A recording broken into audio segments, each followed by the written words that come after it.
Did we hear that? I don't think they heard you in the booth. Okay.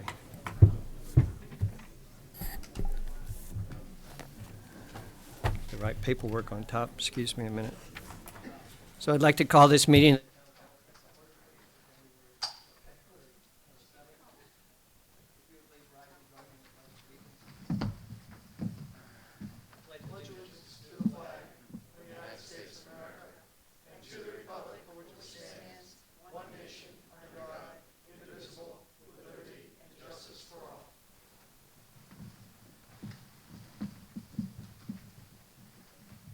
Thank you very much. I apologize for the slight delay in getting started. We have a couple of things going on. I want to go through some announcements, and then instead of doing the comments from the press and public, very next thing, we'd go through the recognitions. We have 5 recognitions, but I believe only one of them is here tonight. Then we'll switch back into the regular order, just so that people have an opportunity to say what's on their mind. Upcoming town council meetings, Wednesday, March 11th at 7 p.m. in the James Mastrocola Upper Elementary School in the all-purpose room is a deliberative session. This is the first of our 2-session town meeting. Thursday, March 12th, 7 o'clock here in the Matthew Thornton room is a regular session, and then Thursday, March 26th at 7 o'clock here in the Matthew Thornton room. Eileen, did you have any other announcements? Gotcha. You will in a minute.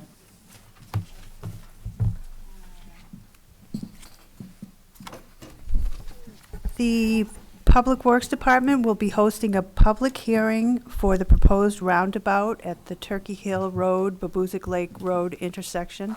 The meeting will be held on Wednesday, March 4th at 6:30 p.m. at the Town Hall in the Matthew Thornton room. The filing period for town offices began on Wednesday, February 26th to Friday, March 6th. A complete list of open positions can be found on the town website under Elections and Voting in the Town Clerk Department pages. The assessing office is currently accepting property tax exemption applications for elderly and disabled. The filing deadline is April 15th. Solar exemptions applications can be submitted now. The filing deadline is April 15th. Thank you. Are there any questions at this point in the council? Thank you very much. Finley is excused this evening. He's out of state visiting with an elderly father-in-law, I believe. And that's it. Everybody else is here, so we're good. What I'd like to do, as I mentioned, was move the recognitions, resignations, and retirements to this point in the meeting, just to kind of allow that to proceed. The first one, I have my old agenda. So we're looking for John Trithall. Is John here? Y'all want to come up to the... So this is the town council presenting an award to John I. Trithall in recognition of 20 years of full-time service with the Town of Merrimack Highway Division of the Public Works Department from December 30 of 1999 to December 30 of 2019. And I'll let you go ahead with it.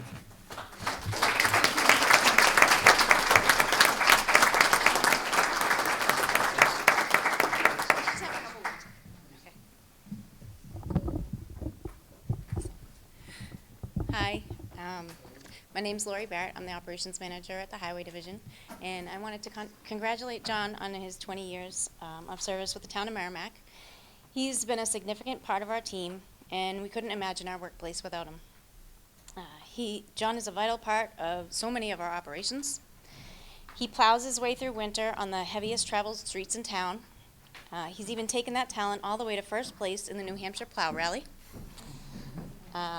He's gifted in tree trimming and bucket truck operations. He's the keeper of street signs. He's a paving aficionado, and he's a master comedian of operations. Well, I haven't been around for his 20 years. He has made a big impression on his coworkers. So I asked them to give me a little bit of input on how they would describe John over the years. And these are some of the phrases that they came up with. He doesn't give up. He's got that Yankee ingenuity. He comes up with really clever ideas. He has a lot of heart. He's dedicated. Super nice guy. He works through adversity. He gives 100%. He's a team leader. Always friendly. Willing to help anyone out. He sets good examples. Knowledgeable and intelligent. So these are just testaments to John's character. I want to thank you for making a difference in our lives, John, and I hope that you continue to inspire us. Congratulations on 20 years.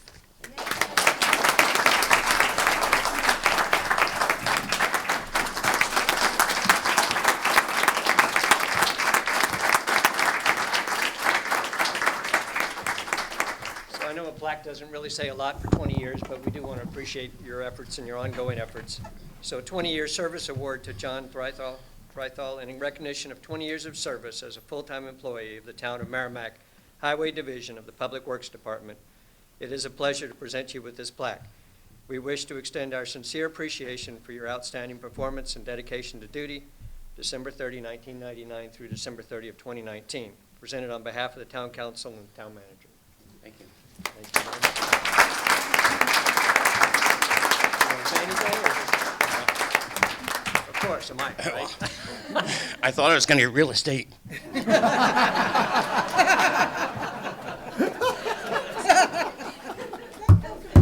Brown, right? Charlie Brown. So thank you very much. If you want to go by and just say thanks to the council.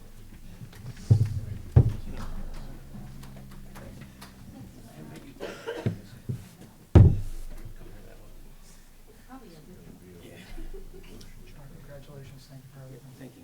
Appreciate it. Have a great week. Yep. Thank you very much, congratulations. Take care. Thanks. Haven't seen you for a while. I know. Congratulations. Yeah, I made 10 years.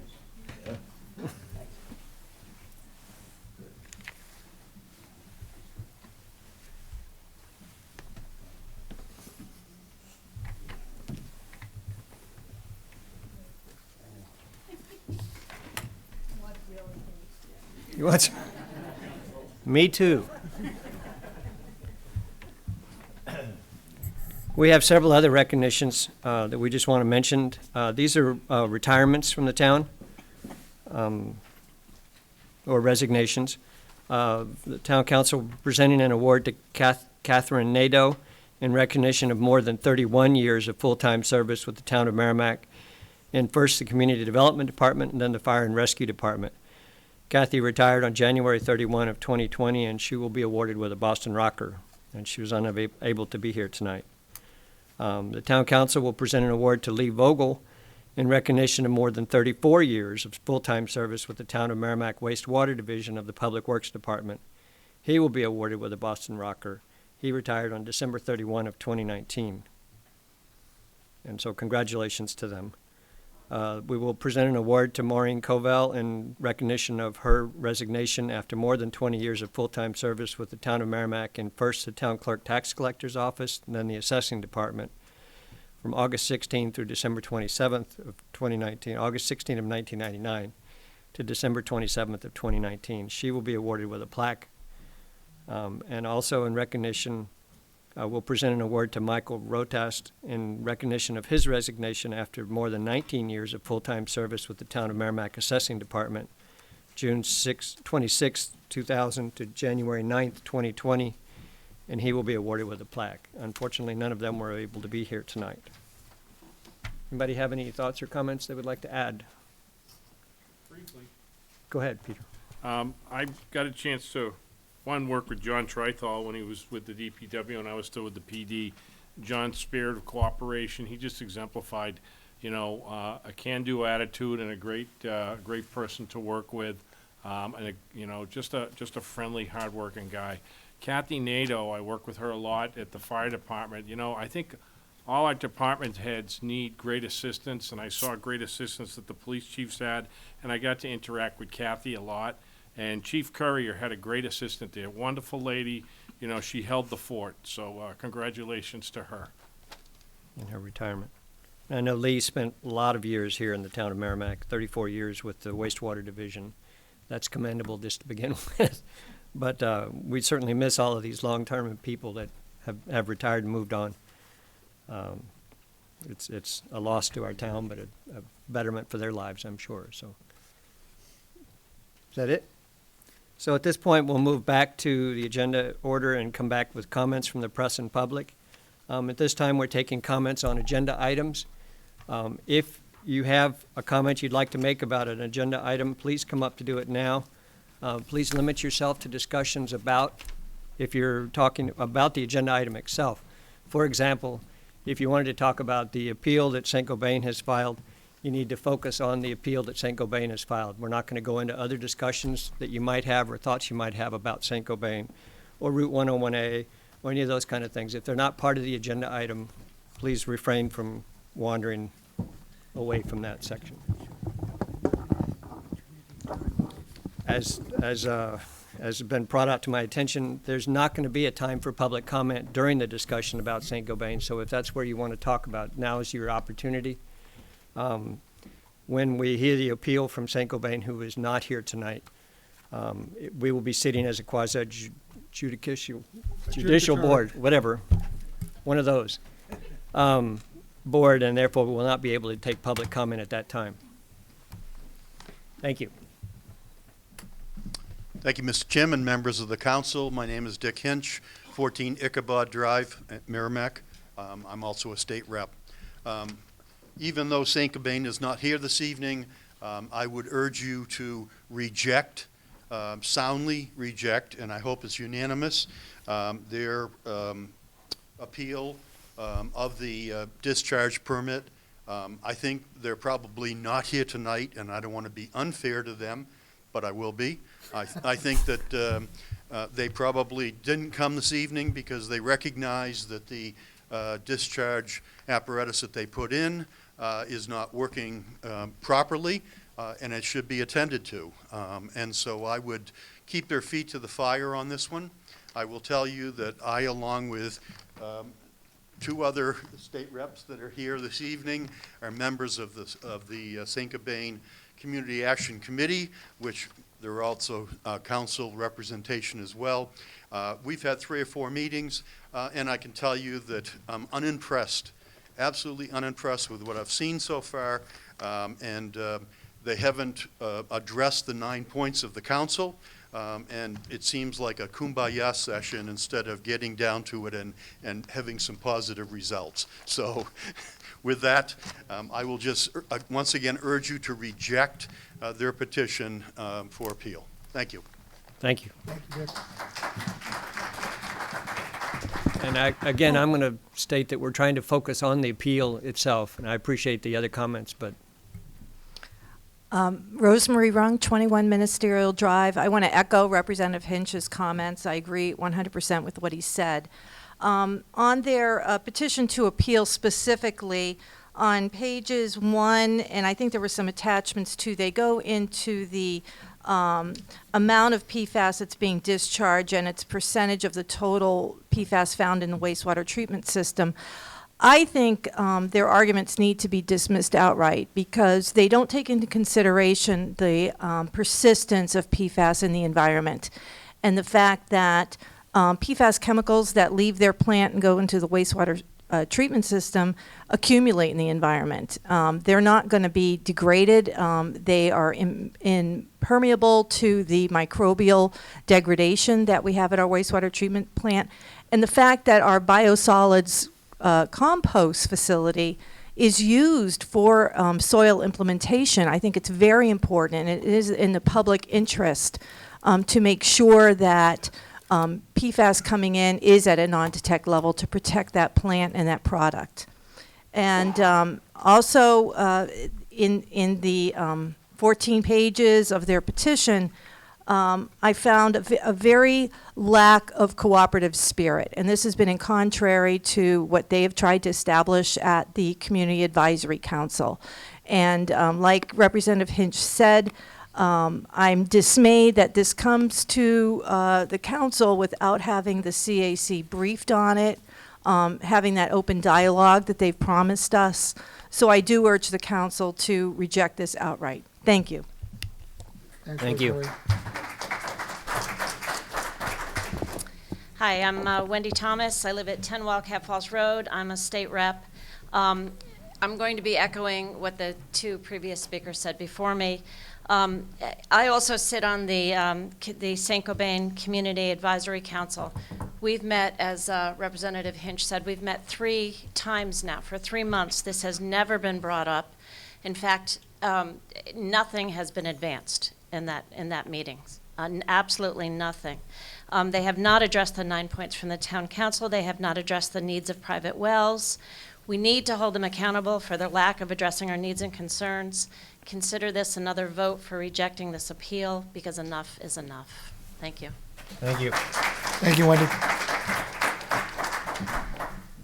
Good evening. I'm Kathy Stack, representative from Merrimack. I actually Knollwood Drive, Merrimack, sorry. I've been a resident for over 30 years in Merrimack. I'd like to have you indulge me for just a few moments as I tell a story.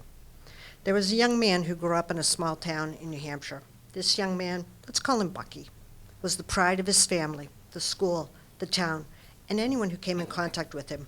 They fell in love with him and his beautiful smile. Bucky's family taught him about dental care. Bucky would brush his teeth several times a day. He would floss, go to the dentist regularly, and care for his dental hygiene. Believe me, Bucky's teeth would shine. Bucky's smile would win anyone over. People would come from miles around to meet him and see how beautiful his smile was. In fact, his smile would make others happy. They'd smile.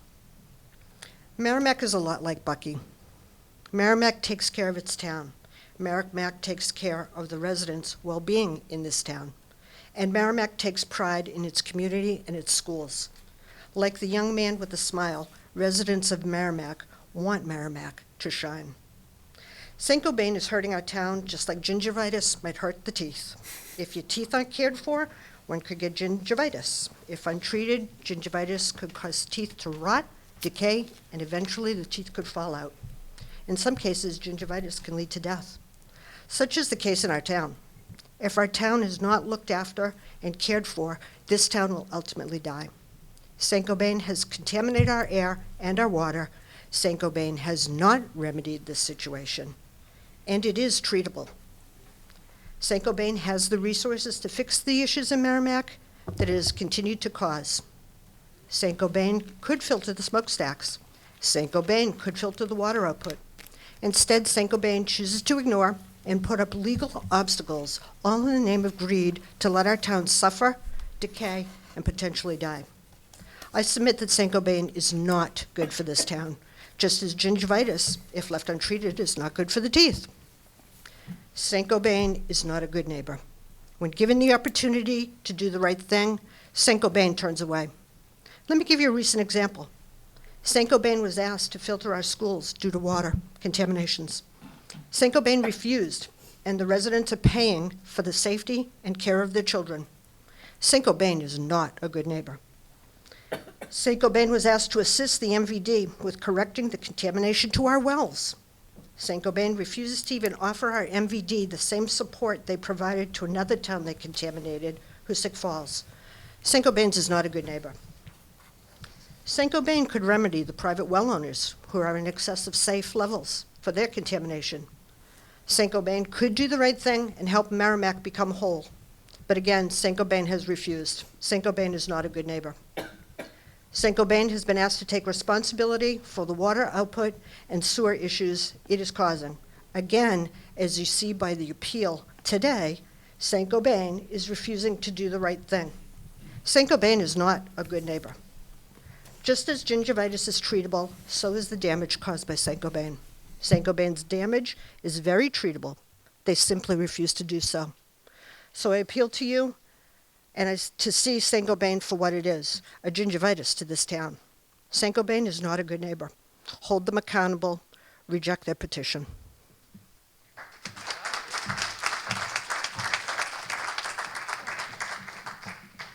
Hi, Catherine Hodge, 44 Belmont.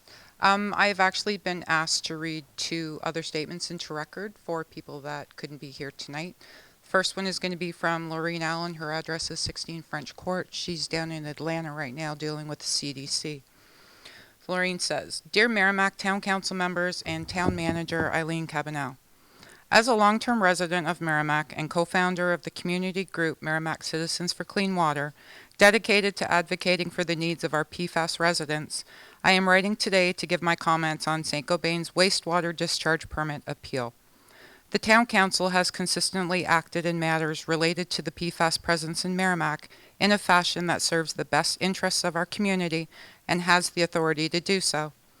Public employees, including technical experts such as Sarita Croce at the wastewater facility, have a responsibility to our community and accountability to our elected officials, the Town Council. Our citizens count on our elected officials to make decisions that do not harm ourselves and our families. The expectation of our residents since we first learned of the PFAS contamination that has challenged our town has been overwhelmingly clear. Stop the contamination at the source, hold Saint-Gobain responsible for the needed remediation and cleanup to end the burden of being perpetually added into our environment. I do not have to specify the specific issues I have with Saint-Gobain's permit appeal. You know what they are, as does every person in the greater Merrimack area who has been paying attention to this for the last 4 years and counting. Enough is enough. It is time to hold Saint-Gobain accountable for their own claims of being a cooperative, good neighbor and an environmental steward. It is clear to all residents who have been involved and concerned from the start of this ongoing saga that Saint-Gobain only does what they have to do, not a fraction more, and even then, they drag it out. They minimize the impacts and the attempt to negotiate the process to the least impactful to their profits and their liabilities. This community has been forever altered by the willful actions of this corporation, and it is time to draw the line.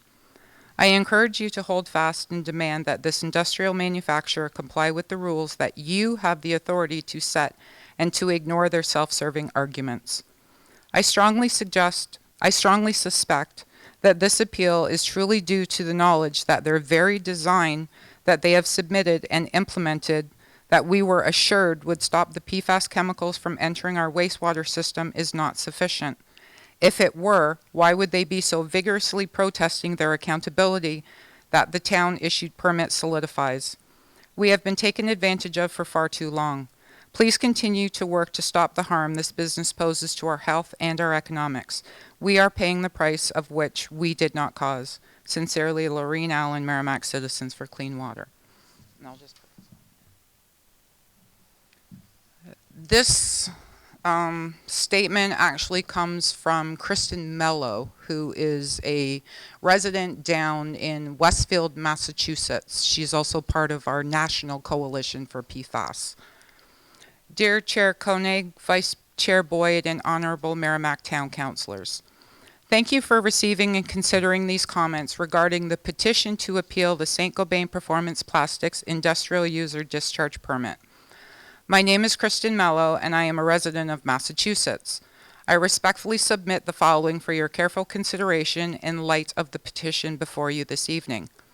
As the Industrial User Discharge Permit granting authority, the town of Merrimack, New Hampshire, and its wastewater treatment facilities are ultimately responsible for any PFAS flowing into the Merrimack River from its sanitary sewer system. The second paragraph of the appeal claims a wastewater pre-treatment system is in place that is effectively removing PFAS from Saint-Gobain's wastewater.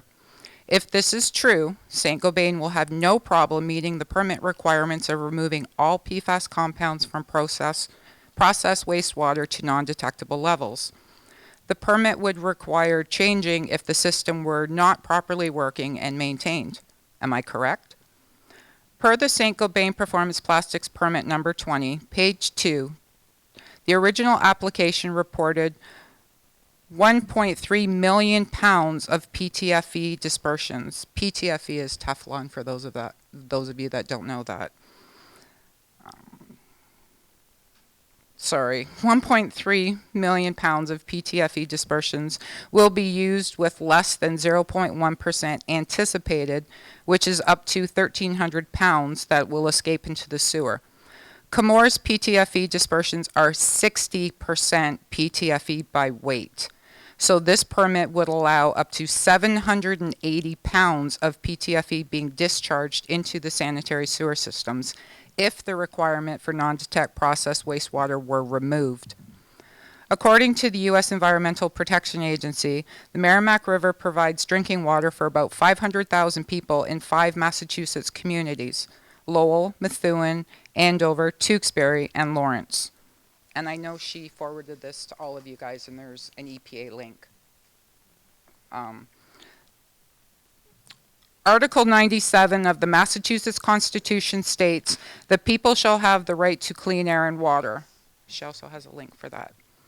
Massachusetts residents downstream from you have rights that will be violated with every man-made persistent bioaccumulating toxic PFAS molecule that escapes your wastewater treatment.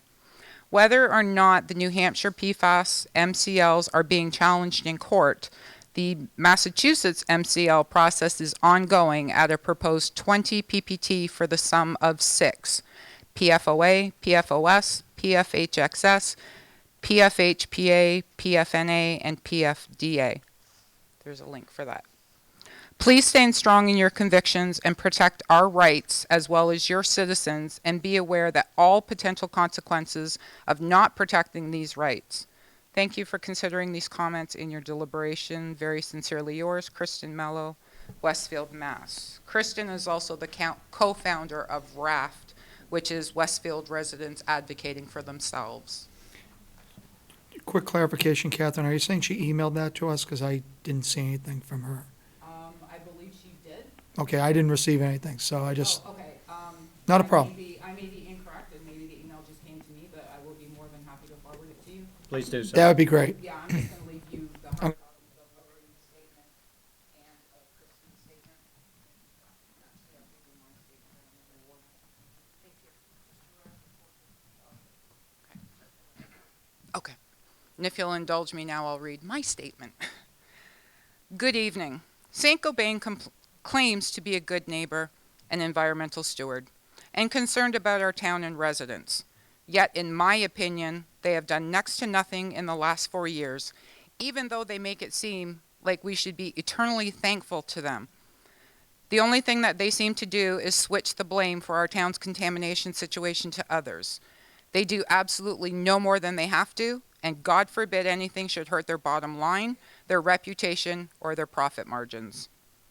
I did read the entire appeal, all 133 pages of it, which was a welcome break considering the fact their air permit was 4,000 pages.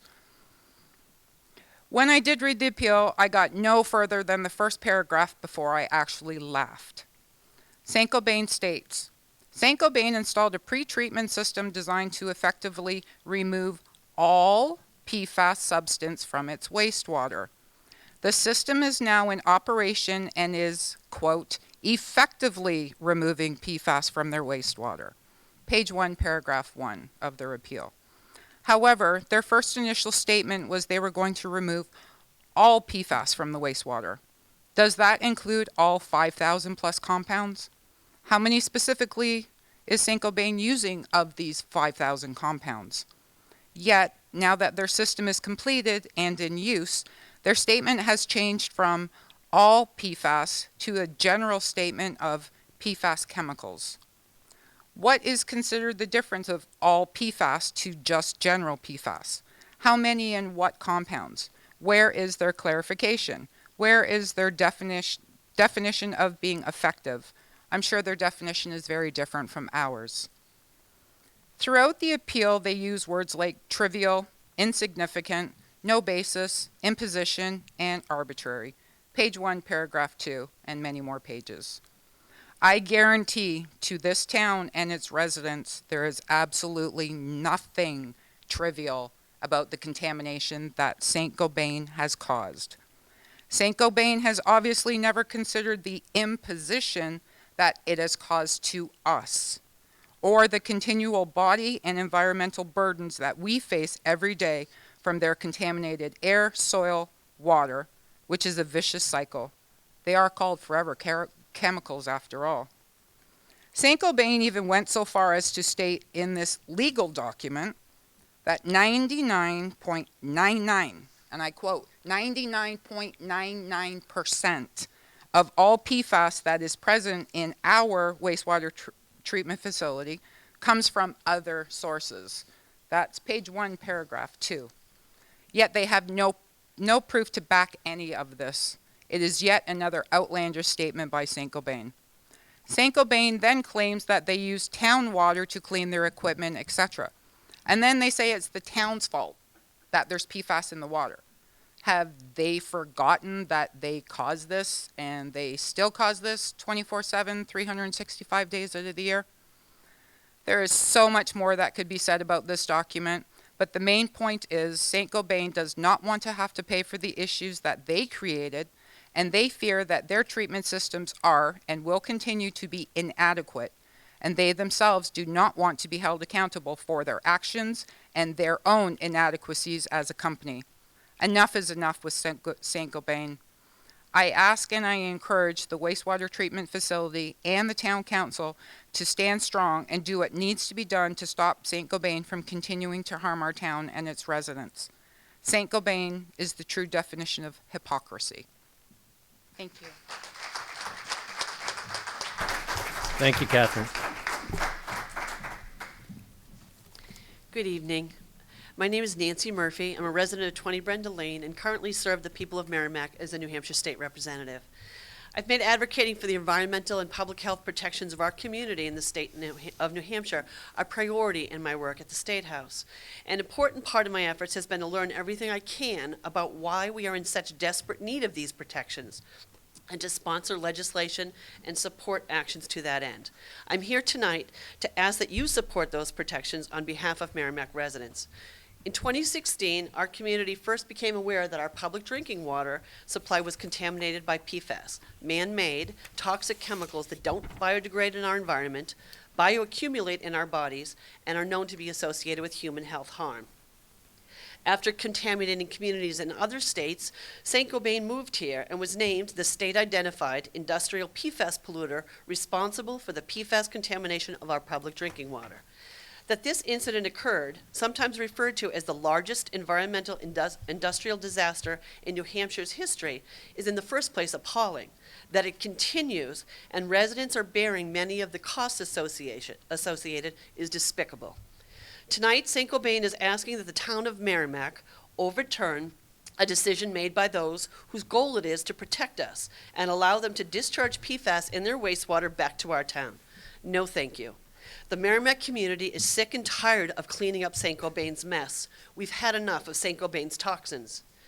We know that PFAS do not belong in our air, water, soil, and most certainly not in our bodies, nor that of our children and our pets. Yet that's exactly where they're found here in Merrimack, in our public and private wells, our air, our soil, and our bodies.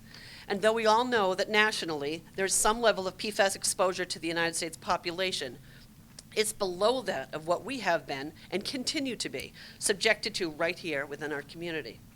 Why? Because Saint-Gobain continues to actively pollute our town and expects you, our town council, to grant their appeal to continue to be allowed to do so via wastewater discharges. The appeal our town council is hearing tonight is completely consistent with the actions Saint-Gobain has taken all along. The Merrimack community sits at ground zero 4 years since this contamination was discovered, still fighting for protections from a multi-billion-dollar corporation that takes advantage of every opportunity it can to escape responsibility and liability for the impacts of its industrial practices. Merrimack citizens have had enough, and we ask our town council continue to do the right thing and protect us from a polluter that has no conscience. Saint-Gobain has had the benefit of every opportunity to do the right thing for Merrimack and has fairly consistently chosen to do otherwise. Merrimack has had to fight to protect itself from a corporation that falsely proclaims itself to be a good corporate neighbor, while actions it takes infer otherwise. The people of Merrimack have had enough of St. Gobain's toxic chemicals and want our town council to hold this polluter accountable for the PFAS in wastewater and testing wastewater effluent. We say enough is enough, and we ask that you deny St. Gobain's appeal. I stand before you tonight to thank you and support the action taken by the town's wastewater treatment facility on January 6, 2020, relative to the sewer use permit issued to St. Gobain. I ask you to hold firm in your decision-making relative to the terms and conditions of the industrial user discharge permit issued to St. Gobain. Though St. Gobain may not like the expectations our town government has of it, I assure you, the townspeople don't like having been put in a position that we didn't cause, can't get out of, and will be paying for a very long time, both in terms of remediation costs and suspected health impacts as well. It's time for the best interests of the people of Merrimack to be represented, not those of a multi-billion-dollar industrial polluter who has taken advantage of us over and over again. Tonight we are here to say the town of Merrimack must stand firm and show this polluter who's responsible for the PFAS contamination mess we're in, that it prioritizes people over corporate profits. Please do not grant St. Gobain its appeal. Thank you. Thank you.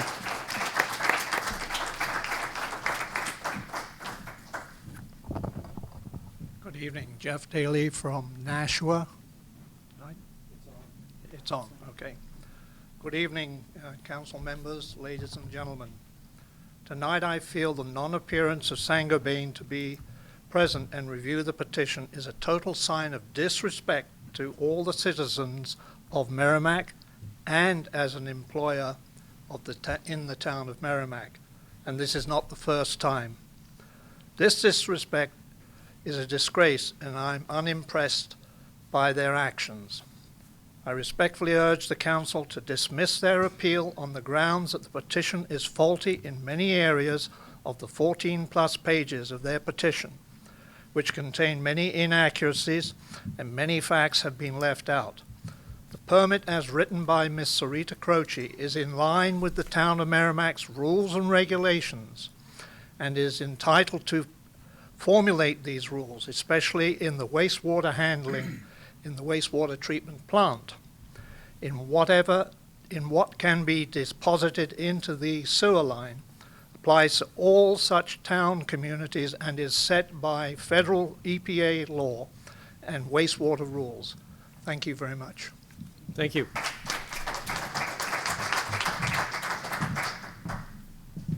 Good evening, Mr. Chairman, councilors, staff. My name is John Farrell. I'm the chairman of the town council in Londonderry. I reside at 4 Hancock Drive in Londonderry. Thank you for this time. Joining me tonight are Councilors Combs and Dolan. We are here to tell you that we are in support and appreciate you leading the way and taking the responsibility of going out with this ordinance. And we're working on our own pieces, and I met some of you 4 years ago when all of this started. We want to tell you we're proud of you, we're with you.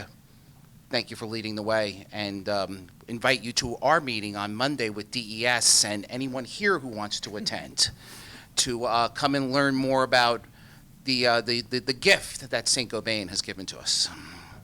So, but thank you, and we appreciate you. I'll leave my contact info.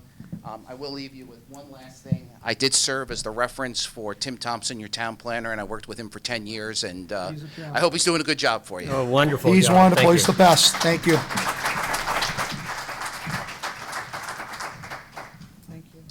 Good evening. I'm Don Preventure, Chair of the Merrimack Village District Board of Commissioners. And I'll be brief. I just wanted to point one thing out. Everybody knows that we are building a PFAS treatment plant for wells 4 and 5 in town.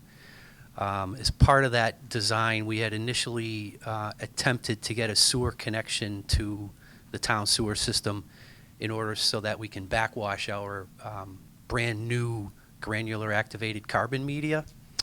And there was concern that we might backwash that media after it had been used, and there was a chance, a small minuscule chance, that some of that backwash media could get into the sewer.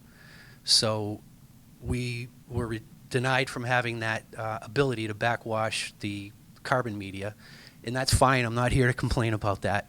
I'm here to demonstrate that that's sort of a precedent here in that we were rejected in backwashing essentially brand new clean carbon media for fear of putting PFAS in the wastewater stream. So consider that when you're making a decision on the appeal in front of you tonight. Thanks. Thank you. Thank you, Don.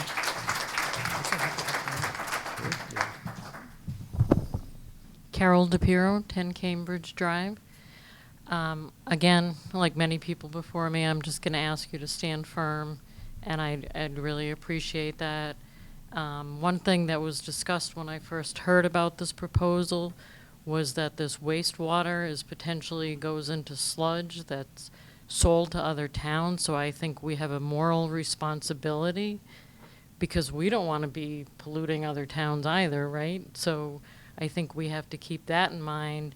We want them to be good neighbors. We want to be good neighbors. We don't want to be sharing PFAS around other states. So I think we need to keep that in mind, not just us. And again, how do we stop the cycle of everything if it's in our wastewater? Thanks. Thank you, Carol. Thank you, Carol. Is there anybody else that wants to address the council during public comment section?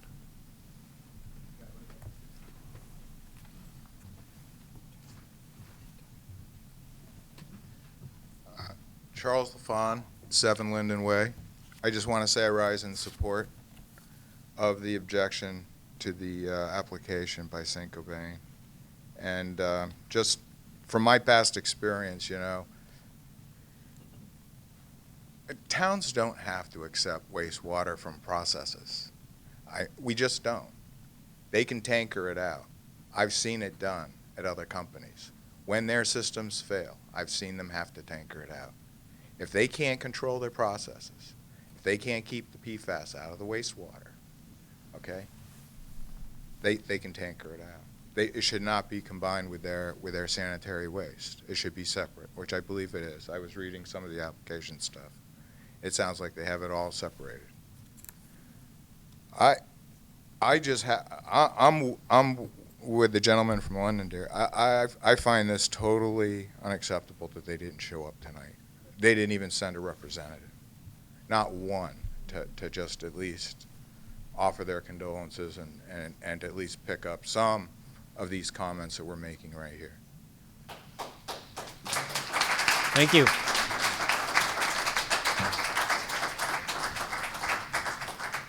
We did receive a couple of letters that were sent to us for comments. One of them, Lorraine Allen's, was read already. Another one that we received came from Gail Shaw. She says, I understand Saint-Gobain is appealing the above referenced permit for numerous reasons. She's not had the opportunity to review all the documents pertaining to this issue, but would like to offer an opinion of a cursory review that I've made in their permit request and appeal of same. One, she doesn't believe that Saint-Gobain fully disclosed in their permit request, quote unquote, all PFAS chemicals they are using that could discharge into wastewater. She doesn't believe Saint-Gobain can say with certainty that they have tested their wastewater for quote unquote all PFAS chemicals and that all PFAS tested or non-detect. In their appeal very early on and in their permit, Saint-Gobain repeatedly uses the word all PFAS. According to FDA.gov, there are over 5,000 PFAS chemicals. While Saint-Gobain does not likely use 5,000 PFAS chemicals, does the town of Merrimack know, quote unquote, all the PFAS chemicals Saint-Gobain is using or even plans to use that could end up in wastewater? If Saint-Gobain has not provided full disclosure in their permit to the town of all PFAS they use, how then can the town know if all the PFAS that Saint-Gobain is using has been tested for in their wastewater discharge? Is Saint-Gobain able to test for all PFAS chemicals they use at their plant that would potentially discharge to the wastewater? And if yes, where are the test results? I believe the town needs to look more closely at the permit and determine if each line item was fully answered and if any item with an asterisk was footnoted with an explanation. I also believe the town should examine Saint-Gobain's verbiage when they state all PFAS because they are likely not even capable of testing their wastewater for all PFAS that they utilize. For the above reasons, I question the completeness and accuracy of the permit application, and I believe the permit should be denied in its entirety until they fully answer questions on the permit application and provide a copy of the lab reports for all the PFAS they use and tested for their wastewater to the town of residents. Sincerely, Gail Shaw.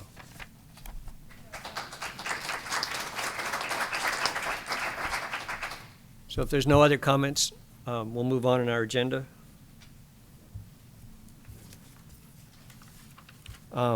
We're scheduled to have a public hearing. Yeah. Milfoil grant funds for the Horseshoe Pond and Natticook Lake submitted by the Planning and Zoning Administrator Robert Price. The Town Council will hold a public hearing to accept and authorize the expenditure of up to $46,429 for the milfoil treatment program at Horseshoe Pond and Natticook Lake, of which $18,571 is from a grant from New Hampshire Department of Environmental Services for milfoil control, and the town's matching share is $27,859 to be funded from the Milfoil Expendable Capital Reserve Fund pursuant to RSA 31:95-B and Charter Article 8-15. Paul, are you going to present this for us? Yeah, I'm filling in for Robert tonight. Thank you, Mr. Chair. Just make it brief. We've been doing the milfoil since 2012, both at Horseshoe Pond and Natticook Lake. They've been managed annually with a variety of chemical and non-chemical techniques. In 2019, milfoil in the Horseshoe Pond was treated with DASH, diver-assisted suction harvesting, but a mix of herbicide and DASH controls actions are likely necessary going forward. In 2020, New Hampshire DES proposes a herbicide treatment as well as a targeted DASH treatment for Horseshoe Pond. In 2019, Natticook Lake was treated with the DASH, the diver-assisted suction. In 2020, NHDES proposes a DASH, a herbicidal treatment in the lagoon area, and also an installation of a benthic barrier near the swimming beaches. A benthic barrier is a type of blanket or a mat that is placed on the bottom of the lake and kills milfoil by eliminating access to light during the growing season. So in that, in the swimming areas where kids kick it up, and as you know, if milfoil breaks off, it just goes Just and replants, grows and yeah. grows and grows. This mat will stop it from that and stop the light from getting in which it needs to grow. As you mentioned, the cost is about $46,429 for this treatment. The grant is 40% match or $18,571, and the total cost to the town would be $27,859 from the milfoil expendable trust. Breakdown by water body, basically Natticook Lake is about $18,000 this year, and Horseshoe Pond is about $29,000 roughly. And the reason why is because the herbicidal treatments are a lot more expensive than the DASH divers. So, like I said, though, that we've been doing this, and we've been vigilant. I want to commend the people at Natticook Lake. They've been very vigilant. They actually mark the areas when they see milfoil so that it can be, when the divers are there, they can actually go to work and do it. And actually, the divers have said that that has helped them out greatly with their process at Natticook Lake. So please continue being vigilant. And we're trying to eradicate it, but as you know, milfoil is a very tough, invasive plant to eradicate. So I ask for your approval in this matter. Okay. Does anybody have any questions? Peter? Oh, I was gonna make a motion, That'd be great. okay? You have to open the public hearing, Mr. Chairman. Oh, we're having a public hearing. That's right. Sorry about that. That's good. So we'll open the public hearing at 7:56.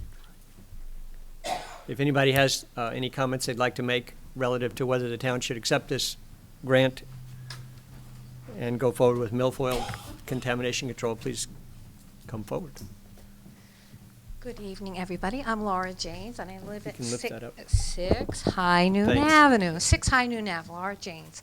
It's down near Natticook, and I am a member of the Lake Natticook Conservation Association, and we have a wonderful group, very diligent. Our vice chairman is also here, Paul Egbert, and we're neighbors and very diligent. We have a lot of diligent people looking for milfoil. So I appreciate your support on this, and I hope it continues. Thank you, Paul, for the nice summary. Thank you, Laura. Anybody else? I think she's coming this way. Yeah. She's on her way. No problem. Hi, Rosemary Rung, 21 Ministerial Drive. I just want to let the town council know that I serve on the Committee for Aquatic Invasive Species. It's a committee of the House. And I'm really glad that Merrimack's taking advantage of this grant.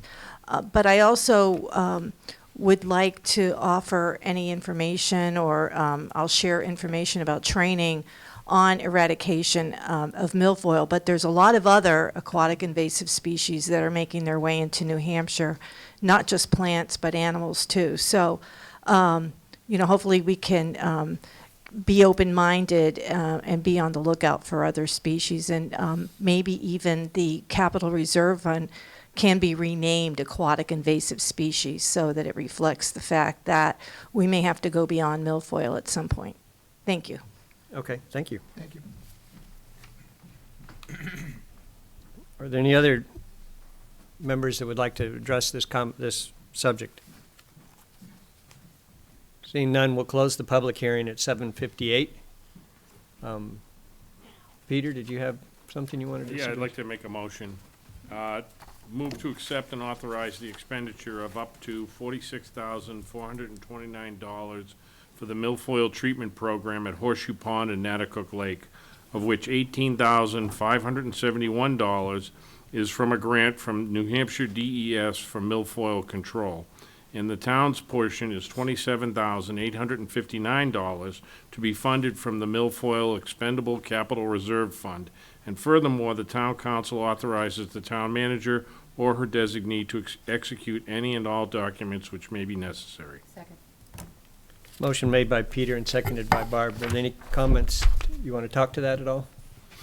No, I think every year this has come before us, at least I know for the last 3 years, and we've unanimously supported it. I think it's a great idea, and it helps out specifically those two water bodies mentioned, so that's about all. Okay. Lon? I just wanted to also commend the group. I've always been impressed that every year it comes up that the Natticook group is so active in protecting its own water body, not only for themselves, but for the town. And so you're doing your part, we're going to do our part, and I thank you. Lon? Yeah, I'd like to reinforce that support from over there in Natticook. One of my first introductions to the town of Merrimack was not aware of certain regulations, and I put a little wee motorboat on the lake and was soon informed that I wasn't to be there. I also have some experience with the importance of community action, or those people that perhaps have interest in a lake or pond in terms of what has been given to us in our backup material for the activity of the people at Natticook Lake. That's just so very, very important, because it saves not only the lake and the benefit of that, but it also saves money in terms of, as Paul pointed out, identifying where at least to begin, or where perhaps the worst of the infestations have occurred. And who better knows that than those people who are using the lake every day? So my compliments to you people, to the Horseshoe Pond group, and I'm in total support. Thank you. Anybody else? I just want to point out that we do have several letters from Amy Smagula from the Department of Environmental Services in support of this program and explaining this program. So we have a lot more information than a little bit that's been presented here. We're not just making a flip response. I appreciate all the input from the public. And at this point, if there's no other comments, we'll call the question. All those in favor of expending $46,429 for milfoil treatment for Horseshoe Pond and Natticook Lake, as listed in the motion, signify by saying aye. Aye. Any opposed? Any abstaining? That passes 6-0-0. Thank you. Thanks, Paul.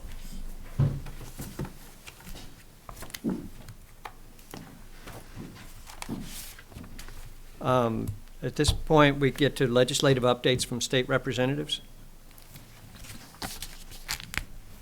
This is where we ask you to help us to understand what it is you're working on that directly impacts the town of Merrimack.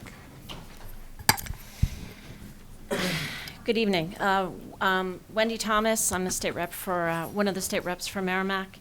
Two things I want to let you know about. Senate Bill 694 was recently passed on a voice vote. That is the Medicaid to School bill. This bill undoes the emergency ruling put in place during the summer, and it would mean that Merrimack could recover up to $8,000 a year in Medicaid payments.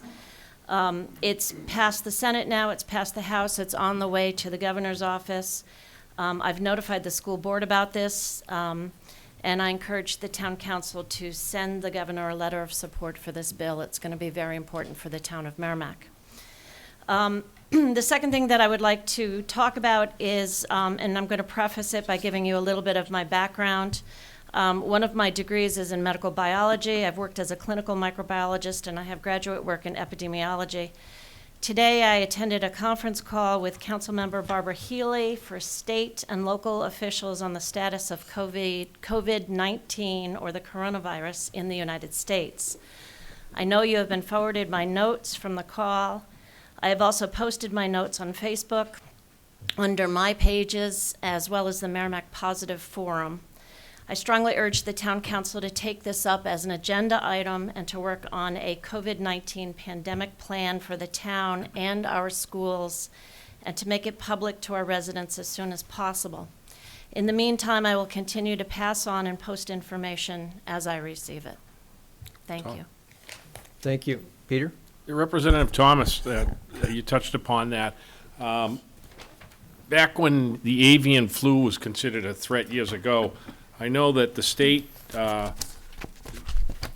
led the charge on preparing for a pandemic flu, and law enforcement and fire agencies throughout the state began to prepare for these things, as well as hospitals, all the medical services.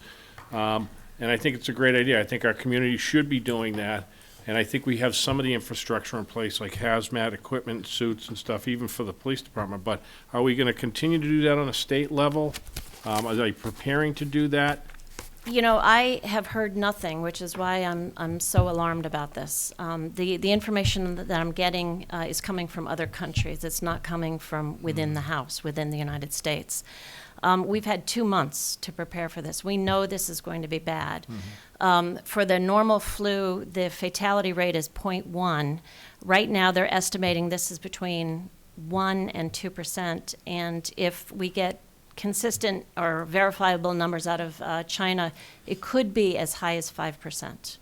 So we're talking a significant number of people. It's a new virus. It's never been seen before. We have no immunity to it. It seems to hit the respiratory system. So the elderly, in particular, are going to be hit hard. Children are going to be hit hard. Those who are immunocompromised are going to be hit hard. On the call today, they were stressing that there have to be plans for care facilities and nursing homes. So we've had the avian flu. We've had H1N1 before. This is something different. This is something we've never, ever seen on the face of the earth before. And I think that conversation, and I'm glad to hear you guys are starting it, and I think you need to continue it up in Concord, and I think we need to continue it as a community, our police and fire agencies as well, so. Absolutely. Yeah. Thank you. Thank you. And our health officer is looking into it, along with Fire Chief, who's our health management or emergency management director. With the school district. Good evening again, Nancy Murphy, 20 Brenda Lane, State Rep. Two things that I wanted to just update. One is relative to a bill. It was House Bill 1558. It was a bill I sponsored, and Representative Hinch is a co-sponsor. It was heard this week. And it's relative to the provision of special education services for older students. New Hampshire does not follow federal guidelines in terms of serving disabled students up to the 22nd birthday. So it's through their 21st year. And this bill was a bill basically just to change the terminology for child or student with a disability to include what the federal law does, to just put us in line with federal laws. The bill was heard actually yesterday and came from committee with a 19-0 in support. So it's going to the House on the consent calendar. So I'm hopeful that that will pass. There were some objections from New Hampshire special educators, although when I spoke with the chief legal counsel for the Department of Education, she said it will, in fact, make her job easier. And she said, because what's happening with so many local school districts doing different things, that she said local control is great, but it can mess things up. And we're in a position where some school districts are letting kids stay up to the 22nd birthday. Some kids are being sort of booted out in June when their birthday's in October, and they're being told, well, you know, this is a good transition period, you probably shouldn't bother coming back. So just to have consistency and in terms of funding, it won't really affect. The thought is that it's not going to affect many students, maybe 45 throughout the whole state. And one of our Merrimack residents, Bon Dunham, was great. She supplied some great testimony as to how students accessing services sort of drop out between 17 and 19, between 19 and 20, between 20. So if there's any financial impact, it will be minimum. They don't think that there really will be, because most of the kids will be eligible for Medicaid at 21 anyway. So they think it's going to sort of be a wash. But it's just a good thing I think for us to be have laws consistent with federal guidelines. The only other bill that I would mention is a Senate bill. It's Senate Bill 287. It's Senator Tom Sherman's bill, and I'm a co-sponsor of that. And I bring that up because in one of the objections to Saint-Gobain's objections to the permit, they cite the fact that the permit incorrectly states that there are existing maximum contaminant levels, MCLs, in drinking water and ambient groundwater quality standards for the 4 PFAS compounds that we know were discussed, and there were DES had set some regulations back in the summer. And Saint-Gobain states that these standards have been legally challenged in the Superior Court, thus they argue they are not in effect. I've been attending all of the court hearings in the Superior Court in Concord relative to 3M's motion to intervene to stop the MCLs from being set and to be more protective. I would ask that anybody interested please write to your representatives, all of our Merrimack representatives, and to our governor to implore that they pass this bill. It passed the Senate, I believe, on 24-0 vote. It will be coming to the House, and it's a really important bill. This is the bill that will allow the MVD to seek some restitution relative to the MCLs. That if they're not approved, it could limit MVD's ability to seek restitution without the MCL violations. So again, it's Senate Bill 287, and I would ask that residents in our community take the time to reach out to members of the House, especially to our Merrimack delegation and to the governor, and ask that that this bill pass, because it will certainly benefit us. Thank you. Nancy? Nancy, Yes. is that the bill that legislates the MCLs? Yes. Okay. Yes. Yeah. Okay. Which would make the court issue moot. Exactly. It will also save the state money fighting in a. Peter? Representative Murphy, are you involved in the committee regarding the bail reform laws? I sit on criminal justice and public safety, so all the bail reform. Okay, I know that I Yeah. got a email from Representative Rung. There was a recent hearing. There was yesterday, Wednesday, there was a bill, Representative Rung was a co-sponsor, I think it's 1384, relative to bail. And Senator LeVake is sponsor, yes, of Senate Bill, I think it's 551. And we voted, actually, I was texting Representative Rung just to make sure that I was representing what I know she had spoken with Chief Roy, that the feeling is that the Commission on Bail Reform is really becoming active now. It's sort of in full swing, and they believe that there were a couple of bail reform bills that were coming before us will be resolved by the Commission. However, one of the thought was to ITL the other bills with the assumption that that would be taken care of by the commission, but we did not do that, just in case we retain them. I think it was the sponsor of the bill actually supported that decision and just said he trusts that the commission will be able to it's heard the issues around bail reform and payment for bail bondsmen, et cetera. So all of that will be addressed by the commission. All right, thank you. Sure. Thank you. Thank you.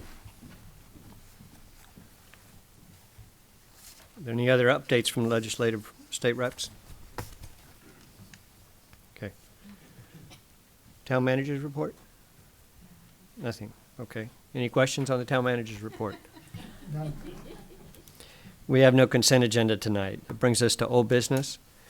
I have a question before the council as to whether we want to go forward with the update on the New Hampshire 101A project at this point or move the second item up. I don't know how long the 101A project discussion is going to take. Can we move the item up? Let's move it up.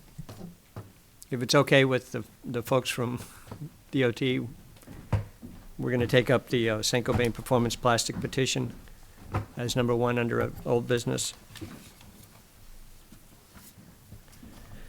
So Saint-Gobain Performance Plastics petition to appeal Town of Merrimack Industrial User Permit number 20 discussion. The Town Council to be presented with the details of Saint-Gobain Performance Plastics petition, which appeals and requests reconsideration of the terms and conditions of the industrial user discharge permit issued by the Town of Merrimack's Public Works Wastewater Division. We did invite Saint-Gobain to come forward to address this appeal. They sent this afternoon a letter saying that they weren't going to be able to make it. They also asked if we could table it and give them another 60 days to discuss with wastewater treatment. Our ordinances require us to respond within 30 days, and that if we don't respond within 30 days, it's automatically denied.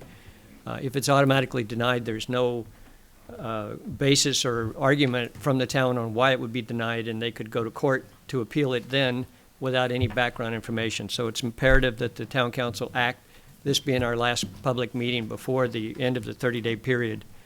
And so we're, as duly noted in our agenda, which has been published for a week, we're planning to go forward with our discussion on this appeal.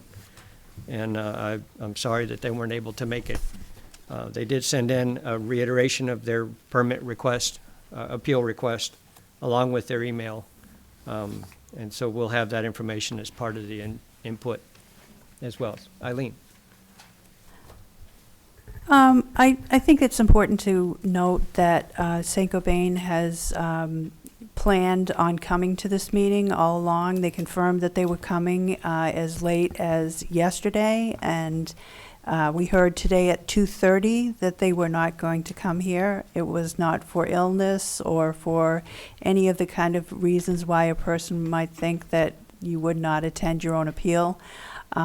They simply didn't feel that they needed to be here. So I just think that needed to be emphasized. Thank you. Thank you. Joanna, did you want to open this discussion for us, or? You could come sit down. That'd be awesome if you would join us. Thank you. This is Joanna is our attorney. Good evening. I'm Joanna Taranjo from Drummond Woodsum. Tonight I'm sitting as counsel to the town council. As you kick off your quasi-adjudicatory proceedings on the appeal, the town ordinance specifies that it is the town, which is defined in the ordinance as the town council hears requests for reconsideration of permits issued by the wastewater treatment facility for industrial discharges to the wastewater treatment plant. And that is what is happening tonight. I would like to poll all of the board members in advance of commencing the proceedings to review the appeal to confirm that none of you have any conflicts of interest as that is defined in your charter. Okay. No one's aware of any conflicts, so you're all eligible to sit and hear this appeal tonight. Yes. Yes. Wonderful. And so I would kick it off with you. opening the session to hear the appeal, which will just be on the record from Saint-Gobain, and to then hear the presentation from the wastewater treatment plant and ask questions and deliberate and fact find. Okay, thank you very much. So we did receive an appeal. Many of you have seen it already. Many of you talked about it earlier today. And so that entire appeal plus the email that they sent today will be part of the record. And everybody in the council here has copies of that and has had a chance to talk about it, or at least to ask questions. We're going to continue to ask questions tonight. Public Works wastewater treatment facility to give us a presentation and some comments on the permit and explain to us some of the details. Thank you, Mr. Chairman. I am the Assistant Public Works Director for the wastewater treatment facility. What Yeah. happened? I'm sorry.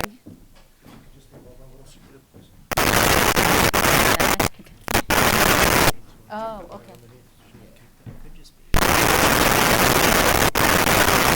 Really well.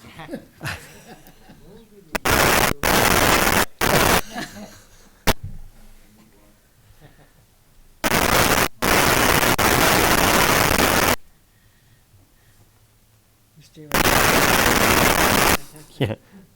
Don't move.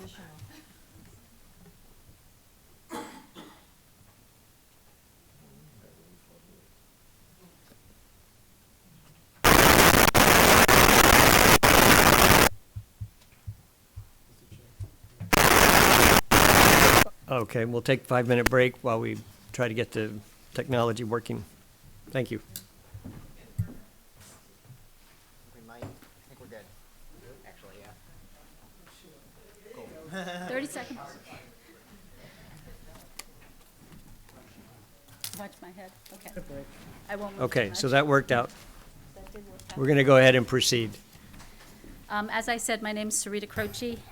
I'm the Assistant Public Works Director responsible for the wastewater treatment plant. I'm here tonight to discuss the Saint-Gobain Industrial User Discharge Permit and the appeal that they filed on February 5th, 2020. Before I get started, I would like to talk a little bit about the wastewater treatment plant. We have a wastewater treatment plant in the town of Merrimack, and the plant actually receives wastewater from residential, commercial, and industrial sources. So one of the things that you should be aware of is there are a lot of laws out there that we use to determine how we do things. It determines what our discharges are. It also determines what we can and can't accept. And one of those rules that we're required to comply with is something called the Federal Pretreatment Program, and that's actually 40 CFR Part 403. And that program is specifically responsible for telling us how to deal with those industrial discharges. And the point of the program is to make sure that the industrial discharges to our plant don't interfere with our operations, don't pass through and end up in the river, don't cause any harm or any issues with our biosolids or a sludge that we generate. And as one of the individuals today mentioned, we do generate compost as a part of our operation, and it's something that we market to other communities and out of state. As part of the pretreatment program, we were required a long time ago to put into place sewer use ordinance. And we actually have a very comprehensive sewer use ordinance in the town of Merrimack. And Town of Merrimack Code 15855 and 15856 actually gives us the authority to issue a permit, a pretreatment permit to an industrial user. So what is important to note about this is this permit is something that we develop based on how our plant operates, based on the loads that we receive from all of the residential, commercial, and industrial sources. And then what we do is we divvy up what we allow these industrial discharges to give us. A couple of things that go into these programs is we have to make sure that anything that we put into a permit is federally acceptable. So we look at the federal regulations and we make sure that we're allowed to put things into a permit before it appears in a permit. And actually, Joanna has reviewed our pretreatment permit in the past to make sure that everything in there is actually legally acceptable. So Saint-Gobain, on October 31st, 2018, submitted a permit application to install and design a treatment system to remove PFAS from their wastewater. And so let's just go backwards a little bit. Saint-Gobain has a coating operation. As part of their coating operations, they use chemicals that have PFAS in them. So perfluorooctane octanic acid, which is considered PFOA, is one of the biggest things that they have there, and it's one of the contaminants that's found in the groundwater around the site. So that particular contaminant of concern is something that they've been trying to deal with, and what they were trying to deal with in terms of this treatment system. As part of putting forth this application to the town, what they also did is they submitted an application, a permit application to the state of New Hampshire, and that's called an IDR application, or an Industrial Wastewater Indirect Discharge Request application. So the point of that application is that the state of New Hampshire wants to make sure that any of the wastewater that comes to our treatment plants, to our wastewater treatment plants, is treated in a manner that, again, it will not interfere with the operations or cause an adverse impact. Something I haven't mentioned yet, but I'd like to point out that's really important, is the primary purpose for a wastewater treatment plant is to protect public health. That's our job. We come in, we protect public health, we make sure that what we discharge isn't going to impact anyone. So if you look at the 1800s, when you had epidemics of cholera or what have you, diseases, one of the reasons why we don't see it today is because of wastewater treatment. Following the application that was submitted on October 31st, Saint-Gobain commenced the design and construction of that treatment system.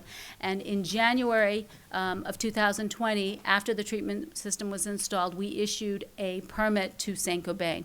The permit was issued based on not only the information provided in the application, but also supplemental information that we obtained through sampling and also through our inspections at the facility. And as everybody know, on February 5th, Saint-Gobain appealed our permit. So let's talk a little bit about the IDR permit application. In the IDR permit application, Saint-Gobain specifically stated that based on treating 2,400 gallons of processed wastewater, they were able to confirm that no PFAS were detected in the effluent above analytical reporting limits. So I just want to qualify this for anybody who's listening. Currently, the analysis involves testing for 23 PFAS compounds. So those 23 PFAS compounds were found below method detection limits. The permit application which they submitted, this is actually one of the pages. If you see here, item number 43, they list PFOA, PFOS, PFCs, plasticizers, and PCBs, all to be reported below detection limit. In this case, they're using a concentration of micrograms per liter because that's what happened to be on the application. But the detection limit here for most PFAS compounds ranges between 2 to about 10 nanograms per liter, which is a PPT. The legal authority that the state of New Hampshire has to require them to submit an IDR application is found in RSA 485 and in ENVWQ 305, which are the standards for pretreatment of industrial wastewater. So now let's get on to the permit. Well, once you get a permit application, we go through the process of trying to determine what we're going to be putting in the permit. Each permit is about 30 pages. And the first part of the permit, we put in exactly what they're allowed to discharge. So in this case, they have two allowed discharges. One is a plant discharge, which is their effluent from their sanitary cooling, compressor condensate, and other various operations there. And the second one is the discharge from their pretreatment effluent system. And they were given a maximum discharge, daily discharge of 2,000 gallons per day. We also have in our sewer use ordinance pretreatment limits. And these limits are applied to basically every permit we issue. So if you look at the parameters here and you see arsenic, cadmium, total chromium, they will appear in almost every permit that we issue. And then if you look at the bottom over here, I've lost my, I don't have it, but anyway, so if you look at the bottom, it says PFAS compounds at the bottom. It says non-detect/report. And then I have a asterisk there where I say, per Saint-Gobain Industrial Wastewater Indirect Discharge Request application received on October 31st, 2018, the treatment system shall remove all PFAS compounds from the processed wastewater to non-detectable levels. So I would like to point out there are no federal requirements in place to require Saint-Gobain to remove PFAS from their wastewater. What we do have in place is we have two permits one from the state of Massachusetts, one from the state of New Hampshire, that requires us to monitor PFAS in our compost. So because of that, and because we have a sewer use ordinance that requires us to make sure that our compost is viable and that we can continue to sell it and to market it, we have placed it in this permit. So that's the reason it's over here. The non-detect is solely there because Saint-Gobain placed it in their permit application. The reporting requirement is well within the requirements of our sewer use ordinance. So when we feel we need to have a industrial user, and we do this commonly for molybdenum, I never can say it right, sorry. So it's a cooling tower chemical that, although we don't have a pretreatment limit for it, we monitor it because it is an issue in compost, and we don't want to have a lot of this in compost. So it's something that we keep an eye on as well. There are other things that we will put into these type of permits also. We will put VOC requirements. So for example, if somebody is using formaldehyde, it's not a great chemical, we'll put that into the permit because we don't want that being discharged to our wastewater treatment plant for two reasons. One is a safety reason, and the second one would be for a discharge reason. Unfortunately, I didn't do a good job with this slide. It's supposed to have some more stuff on it, but basically what this shows you is it shows you the building. Then if you look at that straight line, you'll see the actual discharge pipe. If you look at the very last circle of the discharge pipe down at the bottom of the page, that actually happens to be manhole number 8. And that is the last manhole before Saint-Gobain's sewer line combines with our sanitary sewer line. And from the point where it exits the facility to the point where it combines with the sanitary sewer line, that's about 1,200 linear feet. So now let's talk a little bit about the permit conditions. If I go back a couple of years, probably about 3.5 years ago, I actually did the first sampling of Saint-Gobain's wastewater, and the results were, it was quite, there were quite a lot of PFAS compounds in there, and there were very, very high concentrations. And I shared it with Saint-Gobain, and at that point, we started discussing the concept of them putting in a treatment system. So the permit contains very clearly that Saint-Gobain will pretreat all wastewater containing PFAS through their pretreatment system. It also clearly states what the pretreatment system consists of, and this actually is a schematic diagram of it. So what you see initially are 2 equalization tanks. So equalization tanks are just there to make sure that you put all the water in there and you're able to treat a set amount. Then you go through something called coagulation. So the reason why they coagulate, and that's moving all the big stuff that's in the water, is because if they pass that through the carbon utilization would be so high, the amount of carbon they need would be so much that it just would not make economic sense. So what they do is they remove all the big stuff through this coagulation process. Then they use a filter, a bag filter, it would be like a cartridge filter on a water system, to remove all those solids, and then they go through granular activated carbon. And this is actually very similar to what MVD is doing. And they go through 2 passes of the granular activated carbon, and then they go through final pH adjustment because the town has a final permit limit, and they have to make sure that they discharge within that permit limit. They have a sludge holding tank, so all of the solids they dispose off-site, and then they actually have a sampling port where we can actually sample their wastewater prior to exiting the system. Now, a couple of things we want to understand about this system. Carbon is the thing that's doing all the work for us. Carbon is the thing that's taking all that PFAS out. Carbon, though, is a very unique animal in that anything that wants to adsorb onto carbon, it can. So carbon doesn't uniquely decide that I'm only going to take PFAS and not everything else. Carbon says I'm going to take everything that can come onto me. So if you have a lot of stuff in the water, the carbon can be used up very, very quickly. And that's something that's important to remember. During the permitting process, when they were installing the treatment system, they did a lot of testing, but they were testing on a set number of coating operations or a set number of chemicals that were coming to that treatment system. So after the treatment system was online, we of course went out and we did some sampling. So if you take a look at these results, they're not all non-detect. PFOA, as analyzed as a sample collected by us, was 25.4 ppt. PFBA was 22, PEA was 7.27, PFHXA was 14.6, and so on and so forth. The 10 compounds that are listed here in the table are those compounds that we're required to look at as part of our biosolids permits. So as part of our permits with the state of New Hampshire for our compost, and as part of our permit with the state of Massachusetts, we have to actually monitor for these. And it is very likely that as time goes on, that there will be some sort of permit limits associated with this, or something will come out of this. Normally, how agencies work is they first ask you to monitor things, and then the next time they put a permit limit in place. But they want to first see what they've got.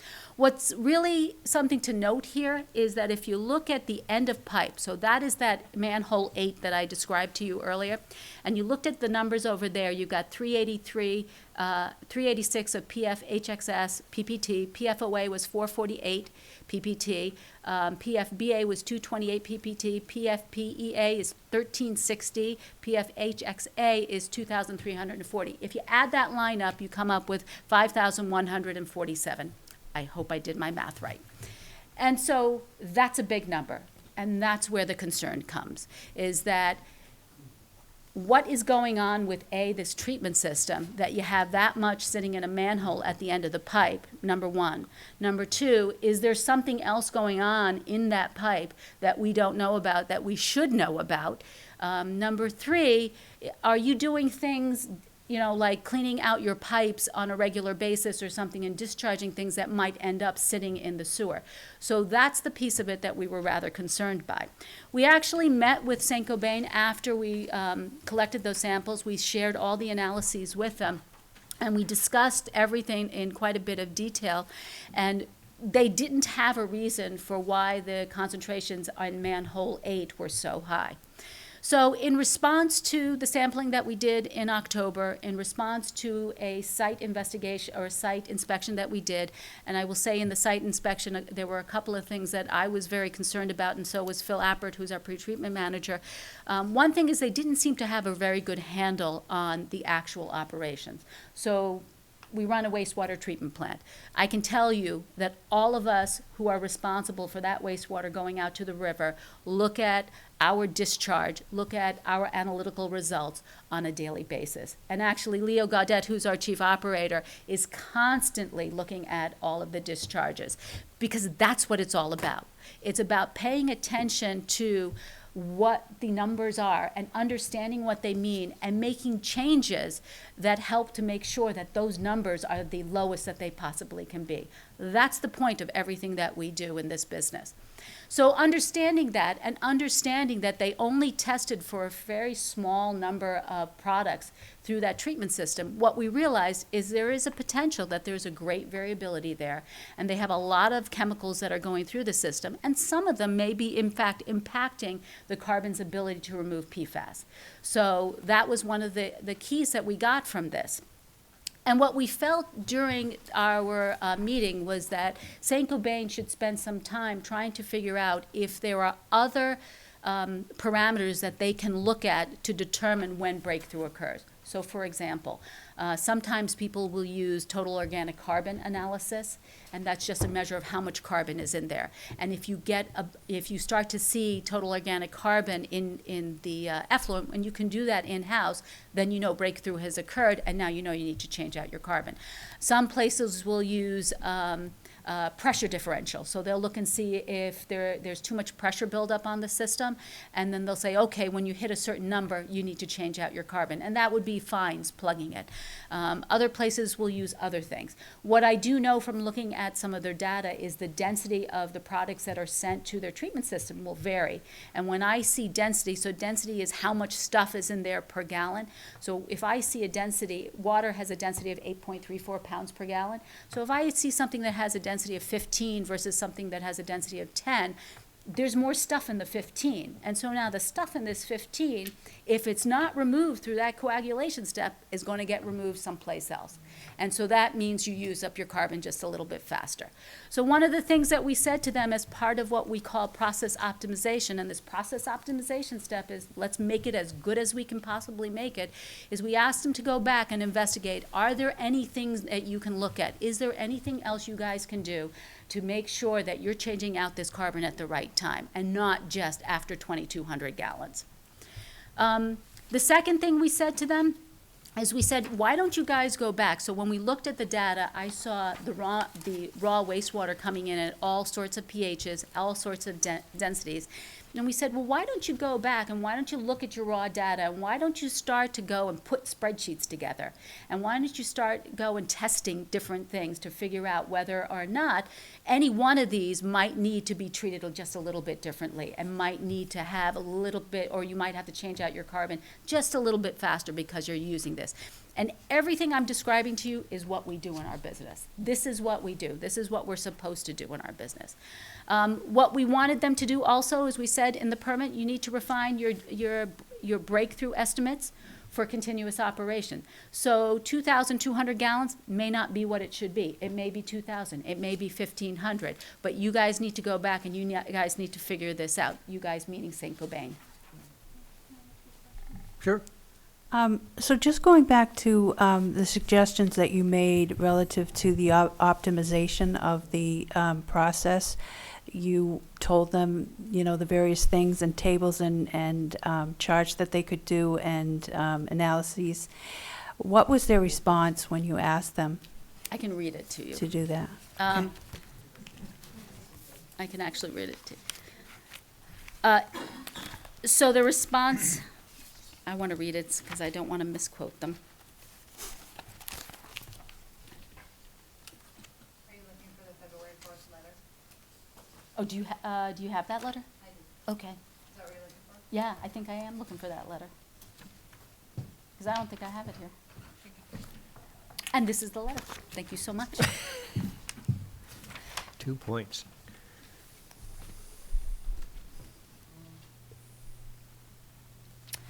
We believe that the statement that Saint-Gobain needs to pay closer attention to the system logs and operational data mischaracterizes our efforts to date to adhere to applicable system monitoring requirements. In this regard, the plant was at all times in compliance with reporting and monitoring requirements contained in the permit and were in effect at the time of the site visit. Can you? We also, essentially, what they're saying through all of this is we're doing a good job. Despite the results. Well, what they're saying is we're doing a good job and there are no laws that tell us that we have to do any more.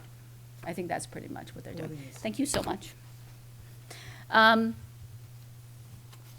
So we asked them to do, we asked them that when effluent results are above detection limits, they need to include an explanation and a documentation of why this occurred and a procedure to be implemented to prevent the reoccurrence. So this is standard practice. If at the wastewater treatment plant we have a violation, this is what we have to do. So this is a requirement that is very, very normal and standard. And something that I'd like to point out is when I worked in industry for a very long time, and when a customer complained, we pulled out all the stops to make sure we got it right. And that was the case of it.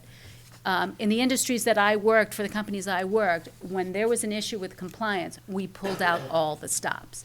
So that's the thing I want to point out, is that I hope that they're paying the same attention to this system that they would pay to perhaps some of their customer needs, because this requires the same attention, and it's very important to be very disciplined and to pay attention, close attention to all the details with the system, because wastewater treatment engineering is all about the details. And I guess there's some saying, I don't know what it is, but something's in the details. As we know, so Saint-Gobain did it. What? The devil's in. You see, that was the saying. Yes, there's something. So Saint-Gobain appealed the permit. And I have provided a summary here, and I realize we're going to have a discussion afterwards, but I just wanted to let everyone know on a 10,000-foot view what the appeal said. First, Saint-Gobain said the town does not have the authority to regulate PFAS pursuant to federal law, state law, or local ordinance. They also stated that the PFAS in their wastewater discharges does not contribute to issues at the wastewater treatment plant or ambient groundwater. I believe one of the commenters made the mention of, they said that they did a reference in terms of their percent that they discharge with regard to this. They said that the town's inclusion of permit requirements at PFAS treatment must remove all PFAS compounds from the processed wastewater at non-detectable limits is arbitrary and capricious as a matter of law. I just want to point out, they're the ones who said they could do it. They put it in their IDR application. They also put it in the permit application to the town of Merrimack. And the permit, just so everybody knows, only requires monitoring and reporting. Saint-Gobain objected to the 5 conditions that we put in that said you got to do it better. So that's that process optimization. And as I've said, and I've spelled optimization wrong, my apologies. As I said, that's the point. That's what you do. That's the step that you take whenever you put a system online, is you have to optimize it once it's online. This was interesting. Saint-Gobain objected to testing their wastewater effluent because there is no US EPA-approved test method. That is correct. There is no US EPA-approved test method. However, Saint-Gobain for the last 4.5 years has been testing everything using a test method that was approved by and required by New Hampshire DES. Saint-Gobain also objected to MCL's reference in the permit. And these are the MCLs that were stayed by the courts. But Joanna pointed this out. The fact that they are in the permit does not have any regulatory impact to Saint-Gobain specifically. Did you want to provide any more comments on that? No? Okay. That's as long as it's stayed by the courts, right? So. Yeah. And then to, I think, one of the representatives' comments, there is a bill currently in place that would regulate not 4 but 5 PFAS compounds. And I believe for the 5, they have a total combined limit of 20 ppt. I think I'm right about that. Yeah.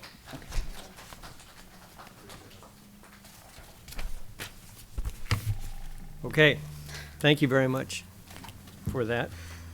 I guess we need to, they focused on 4 different points at the end of their appeal permit, things that they want changed. And we want to ask some questions for you to try and amplify or respond to those points.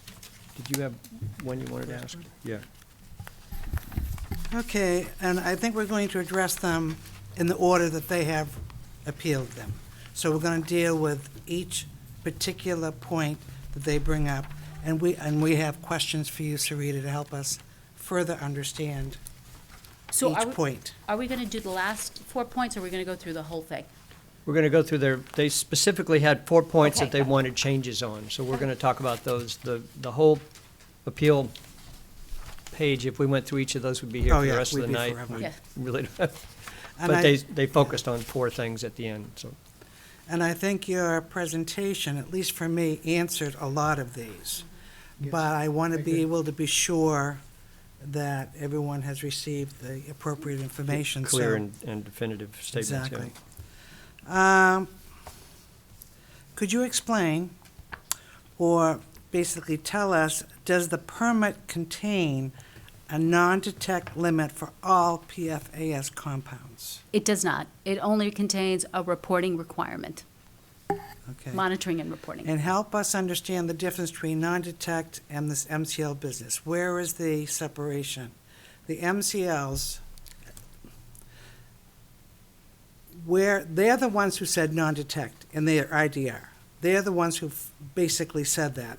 And that's what you have in the permit, is that correct? Right, so the only reason the MCLs were brought up is because we listed it as a regulatory rule that is out there Okay, at if the we- time. Okay, so in the future, if this bill becomes law, if it's legislatively mandated, would having that information in there be able to apply those MCLs to the permit in the future?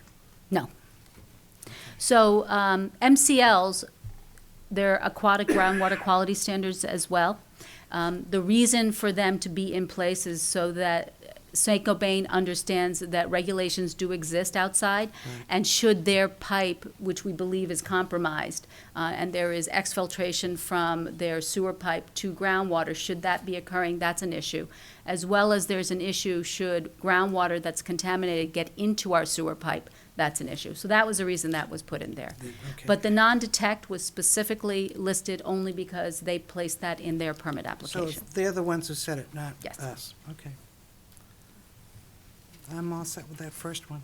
Okay. With any other comments or questions on that issue? Barbara, did you have something you wanted to? Yeah, I do. So you had mentioned about optimizing operations, and I just want to be clear. Does the permit require Saint-Gobain to optimize operations and processes over the next year, or is it a specified period of time? It's over the next year. Okay. And what are the sampling results we have are from October. Do you have any sampling results that are more recent? So we don't. One of the reasons is because it's a very slippery slope to get down to that manhole 8 in the Ooh, wintertime. yeah. So we're actually planning to sample early this month, next month in Okay. March. Yes. So we will have some more. Is there an ongoing discrepancy between your samples and Saint-Gobain samples? Or, I mean, you had a chart with multiple different samples listed. So Saint-Gobain used Eurofin, and we used Alpha Analytical. When you're down in the PPT range, there are a lot of discrepancies between samples, and you'll see that no matter what happens. What I can tell you about Alpha Analytical is they have been approved by the state of Massachusetts to actually conduct solids and PFAS analysis for anybody who sends biosolids or compost to the state of Massachusetts. The state of New Hampshire has also actually entered into a contract with Alpha Analytical to complete all of their sampling and analysis, so that's why we chose them. And that's why we're relying heavily on their data, because that seems to be what the regulatory agencies are leaning towards. And these are using the processes that you mentioned earlier that are not necessarily US EPA approved, but they are accepted by the state and. Yeah, they're accepted by the state. So the process of I do want to explain this because this is important for everybody to understand. The process of a analytical method to be approved by US EPA does not take a week. It actually takes sometimes years. And what happens is they look at the method and they go out to multiple labs and they send samples to all of these labs, and they have to make sure that all the samples come back within a certain range, because what they want to know is they want to know that the method, and it's like baking a cake method, if you follow it and you go to any lab in the country, you're going to get that same result. So it's a very, very laborious process that they go through, and they've actually been going through it for the last year and a half. The method that's being used right now is based on an isotope dilution method, which is called 537, that's been modified. Each lab is doing something slightly different, and that is one of the issues that is also there with the different laboratories. So Eurofin might be doing something slightly different than Alpha. And so that might be a reason for the discrepancy as well. But because we know that Alpha has been approved by Mass DEP, and we also know that New Hampshire DES is using it, it seems the logical approach to use that same lab. And they trust the numbers, so. Can I ask a follow-up question on that? Sure, please. If you were to go out in March and do some testing, and Saint-Gobain did testing as well, and you saw numbers above non-detect, what would happen under the current permit as it's written? So under the current permit, if they have discharges from their treatment system above non-detect, what they would do is they would write us a report, state to us that they were above, try and investigate why it happened, and also put together what we call a corrective action plan. So a corrective action plan would be, okay, it's high. Well, I noticed when I discharged it, I had X, Y, and Z discharging. I'm going to go back and I'm going to look at X, Y, and Z. I'm going to see what's in X, Y, and Z to see if that was using up a ton of carbon and that I need to do something different next time. Would they get a notice of violation? No, they would not. Thank you.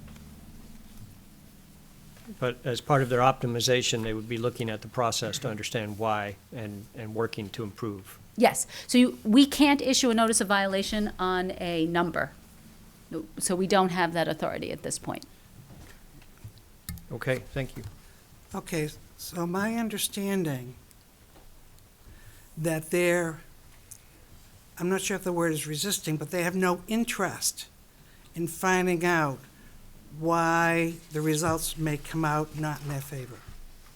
They don't want to analyze or optimize, or at least they haven't provided any assurance that they will do that. It certainly appears that way. But that is part of the current permit. Yes, Right, which they're resisting. it's Well, in which is- their appeal. they're appealing right now, They're yes. appealing that right now. Lon?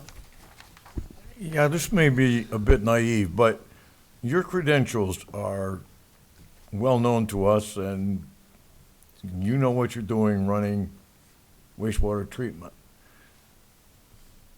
In the optimization discussions, do they have competent people who can run their pretreatment system? They hired a wastewater treatment plant operator who formerly worked at one of the municipalities. I really don't want to comment Yeah. on, Yeah, I like don't I think said. it would be appropriate for me. But they have consultants who designed that system, who certainly can help them, and who certainly are very competent in this area. I'm glad you have confidence. Thank you. Anybody else? Are you done with your question now? Okay. Bill, did you have a question? Oh, I thought Or Peter had a Peter? It's more of a general comment from your presentation that I don't think was alluded to. I know DES has talked about developing surface water standards. Are there any applicable surface water standards for PFAS as it stands? And if not, how would those standards impact implementation of such a permit down the road? So DS is in the process. They submitted a plan to develop surface water standards. The first phase of the standards development will be for human health protection. So there are different phases of surface water standards. One will be human health, one will be fish, another one will be the other microorganisms that are there. Once that comes into place, then what happens is the town of Merrimack, in their discharge permit, will receive a permit limit for PFAS. So we will receive a permit limit. Once we have a permit limit, then we are obligated by our pretreatment program to take a look and look at who's contributing to us and develop pretreatment limits. And then we will have permit limits in place at that point. Okay, thank you. Peter? So Rita, as I read St. Cobain's appeal, it would appear as though they're saying we have no authority to monitor the PFAs in their wastewater. Is your mic on, Peter? Oh, sorry, I'll do that again. In reviewing the appeal from St. Cobain, it appears as though they're saying that we have no authority to monitor the PFAs in their wastewater that go to our plant. Can you explain why it would be important to do so, especially involving biosolids? So we are allowed to require them to monitor. 15839 and 15840 both give us that authority. So the first thing is if we're allowed to monitor and we're allowed to deny a permit if a discharge has an impact on our wastewater treatment plant in terms of our effluent, if it impacts us so that we violate a discharge permit, or if their wastewater that they discharge to us has a potential to impact our biosolids. So if it has an ability to impact the ability of the town to distribute or to dispose or process their biosolids, then there is an issue. We also have the authority to require them to monitor, because we have 2 permits that require us to monitor as well. So we have 2 permits, one from Massachusetts, one from New Hampshire, that require us to monitor 10 specific PFAS compounds. And again, like I said before, it's the first step in the process of determining limits, so to speak. The state of New Hampshire also is doing what we call leachability studies with USGS. So they're looking at how much the stuff that goes into the compost can leach out and contaminate groundwater as well, so. Thank you. Okay. Bill? Yeah, regarding the compost, Sarita,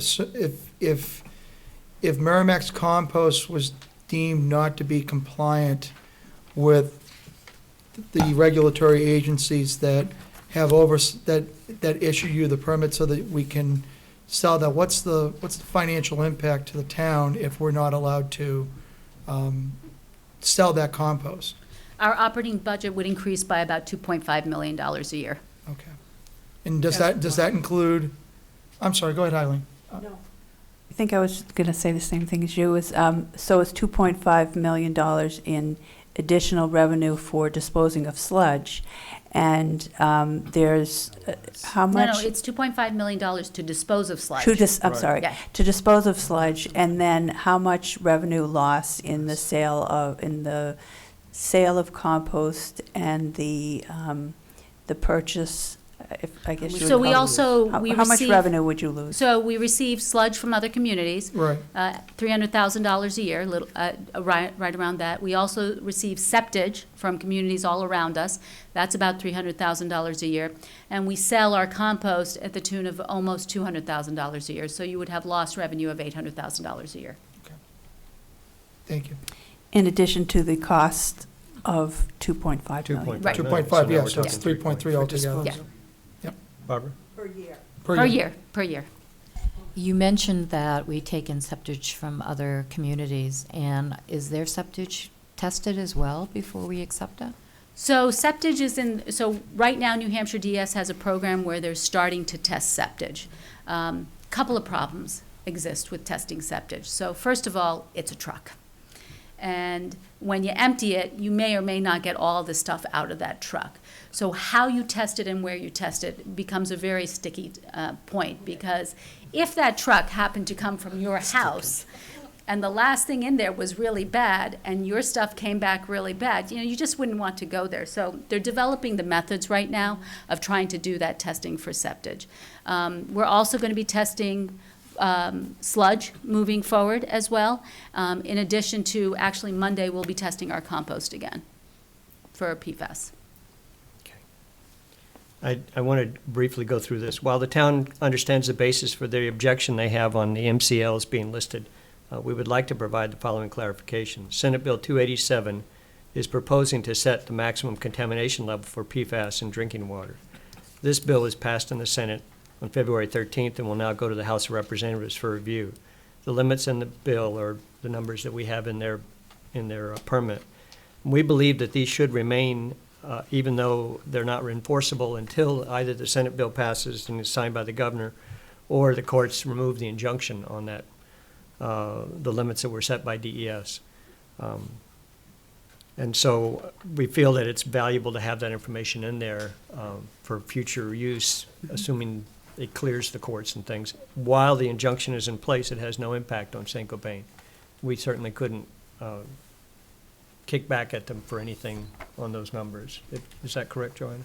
Well, yes, and I want to speak to that a little bit by reading kind of what they put in on that point. And so, as you'll recall, in their appeal at pages 12 through 13, they listed 4 conditions and then alternate language. And the one on MCLs is number 3. And I'm reading from it, and they say the permit inaccurately states that there are existing maximum contaminant levels, or MCLs, in drinking water and ambient groundwater quality standards for the following PFAS compounds. And then they list the 4 for which there were MCLs that were stayed by the Superior Court. And then they request alternate language of these standards should be removed from the permit, and only a standard of PFOA and PFOS at 70 parts per trillion should be included in the permit. And I think that the point that the council and Sarita were trying to make was that leaving in the current reference to the MCLs, even though they are stayed or maybe changed in the future by legislation, has no effect in terms of an effective standard currently. It just means that if there is an MCL that comes in later, leaving that reference to the MCLs would allow that to be effective. Whereas if you take them out as requested by Saint-Gobain, and put in a hard limit of 70 parts per trillion, you would then have to be stuck with that 70 parts per trillion limit for the next year unless you amended the permit to reincorporate the MCLs. That's what my previous question was related to that. Was trying to get to that, yeah. Yeah, but thank you. Sorry. No. No, No, that's no, great. it's all She's the lawyer. I'm Thanks- glad she Thanks for said it helping much us to better than clarify I that. did. We have other questions? Pardon? You're good. Eileen? I just want to say that that you did such a wonderful, thorough job of explaining this and explaining it in a manner in which everybody can follow and understand. So even though the council may not have a whole lot of questions, I think that you've cleared up a lot of this for them, and they have already discussed some of this with you. So thank you very, very much for making this clear to us. We sincerely appreciate it. Nancy?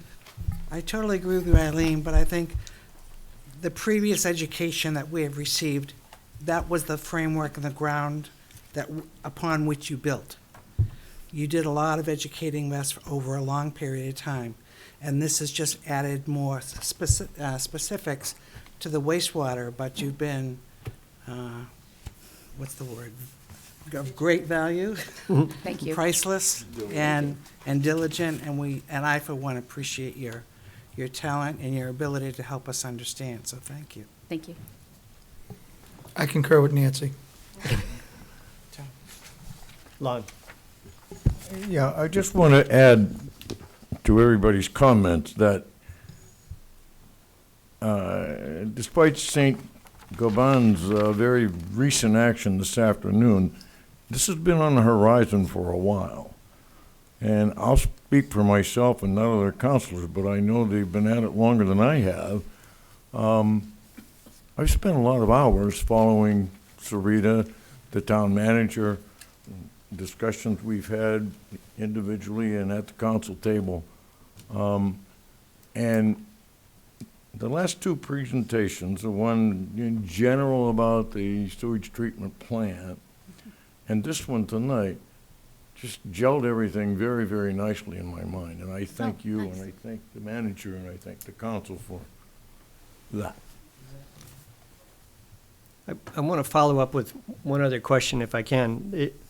The point 4 in their appeal talks about the location of actually making the measurements. And should it be at the exit of their wastewater treatment system, or should it potentially be at manhole 8, like you suggested? And they seem to be confused as to where we're asking for it to be done. And it would seem to me that their liability extends to the end of their property, at least, to manhole 8. So we can sample anywhere we want. So we will sample inside at the end of their treatment system. We will sample, if you look at the drawing that you have on paper, you should have 001, which Right. is outfall 001. We also have outfall 002, and we have outfall 008. 008, manhole 8, is very important because that's the end of their treatment system, and it actually gives us a really big picture of what's getting down to the bottom. The treatment system itself, it's very important to sample right there as well, because we want to know the efficacy of that treatment system. We want to know whether or not that's working. So we plan to sample at all those locations. In the permit that we issue, we're actually going to give them that drawing and say that we have the right to sample at all those locations. Can you speak a little bit more to why it's important to have samples from both locations, both kind of at the outfalls from the process water treatment system and at the 008? At 008, yep. So two reasons. What does that delta tell you? So that, number one, 008, we tend to be able to get a better idea of what's happening over time. The process wastewater system, that's a one-shot deal. So you collect the sample, it's what's happening that day at that moment. In 008 and 001, what you can see is you can see other things. So one thing you can see is you can also see if anything has bypassed that system. So that happened to be one of the questions we asked when we sampled 008. We asked them if they had gone back and they checked their piping to make sure they weren't bypassing the system or anything wasn't bypassing the system. You can also see if there's any residue buildup in the piping that is ending up in the sewer piping that might be impacting the wastewater treatment plant long-term. You also can see if there's an issue with infiltration from groundwater. So if it isn't coming from the wastewater, from the Saint-Gobain, if it's not coming from their treatment system, it's not coming from their municipal side of their activities, it might be coming from groundwater, and we might have compromised sewer piping there. So all of these things will be telling us a story, and it's very, very important to understand what that story is. So if we go out in March, and the numbers in manhole 8 are the same or higher than what they were, we've got a problem. So now we will go back to Saint-Gobain and say, okay, well, now you have to do something, because there is a specific prohibition in our sewer use ordinance that prevents them from discharging groundwater to the sewer. So that would be the first thing we would go to. We would say, we want you to definitely make sure that that's not happening. And then the other thing we would do is we would say to them, you need to go back and you need to see what you're doing and everything else. All those sinks that you have in that plant from all those R&D labs or what have you, you need to make sure that nothing's being thrown down those sinks as well. So there's a lot of things that we can see. Did that answer your question? Perfectly. Okay. Great, thank you. Are there any other questions? Given that, I suspect at this point we need to come to a conclusion or discussion on the requested changes that they've made. Did you have something, Nancy? I would just like to make a generalized statement before we start making decisions. Although there is a lack of respect from Saint-Gobain being disrespectful to us, the town, and the council for not in attendance, I think it needs to be made that this council has been very respectful to the process. We've been very careful in analyzing the data that we've received, their appeal, the information we've received from you, as well as the questions that have been asked tonight. So I think there's a major difference in the attitude related to this whole process, and I just want it to be noted. So we can commence this. Point of order, Mr. Chairman, on Councilor Harrington's point, would it be appropriate, I know it's going to be entered into the record, but would it be appropriate to read Saint-Gobain's letter, considering that we have received it, but we've not heard the response? If we're transparent about the process, then maybe it would be appropriate to read the letter into the record. Read this letter that we received today? That is correct, Mr. Chairman. And I'd be happy to read it if you don't want to. You pardon? Did we just include it in mass in the record? Well, I had already stated earlier that it would be included in the record, but It's really just a restating of what they already presented. I don't think it added any new information. If that's the consensus, then I'll concede the point. Which has been public. Okay. I can give it to you. Would you like to actually hear it? Yes, please. Go ahead. Without objections, Mr. Chairman? Okay. Without further objection. Thank you, Mr. Chairman. Sent via electronic mail dated February 27, 2020 to 6 Babusick Lake Road, Merrimack, New Hampshire, 03054, regarding petition to appeal Saint-Gobain's Performance Plastics Industrial User Discharge Permit Number 20. Dear Merrimack Town Council, on behalf of Saint-Gobain Performance Plastics, Inc., I thank you for the invitation communicated through the town's outside counsel to appear before the town council during its regularly scheduled meeting on Thursday, February 27, 2020, to discuss the appeal referenced above. We are aware of the town council's desire to hear more details on our appeal, but it is our understanding that an appeal of a technical industrial wastewater discharge permit to a governing body such as this is highly unusual. We are also aware that the town council is proceeding pursuant to the provisions of the town's sewer use ordinance to consider our petition to re-examine provisions of the permit. We continue to be prepared to meet with the town staff to work through the issues set forth in our petition. As such, we felt it was best to provide our concerns, which are also outlined in the appeal, via a letter for the town council. In lieu of our appearance tonight, please accept this letter as our statement for the record that aims to crystallize the issues and lay a proposed path forward. Why the permit was appealed. We understand that typically permittees' concerns, if any, are addressed through discussion and mutual resolution directly with the town's Department of Public Works. On several occasions, Saint-Gobain requested meetings or calls with DPW staff to discuss concerns following DPW's issuance of the permit on January 6, 2020. In each instance, DPW either declined or was unwilling to meet with Saint-Gobain personnel. Faced with a 30-day appeal deadline under the town's sewer use ordinance, and without any other readily apparent avenue to preserve our opportunity to address our concerns with the permit, the petition was filed with the town council on February 5th, 2020. We followed the process outlined in the town's sewer use ordinance to preserve our rights in this matter with the hope that DPW, as would be the normal course, would be willing to meet, discuss, and work collectively to address our concerns with the permit. Requested revisions. As fully described in our petition, our appeal involves 4 concerns related to new PFAS-related conditions as briefly summarized below. Number 1, the inclusion of a non-detect enforceable effluent limitation for PFAS compounds at pages 6 through 8 of the permit.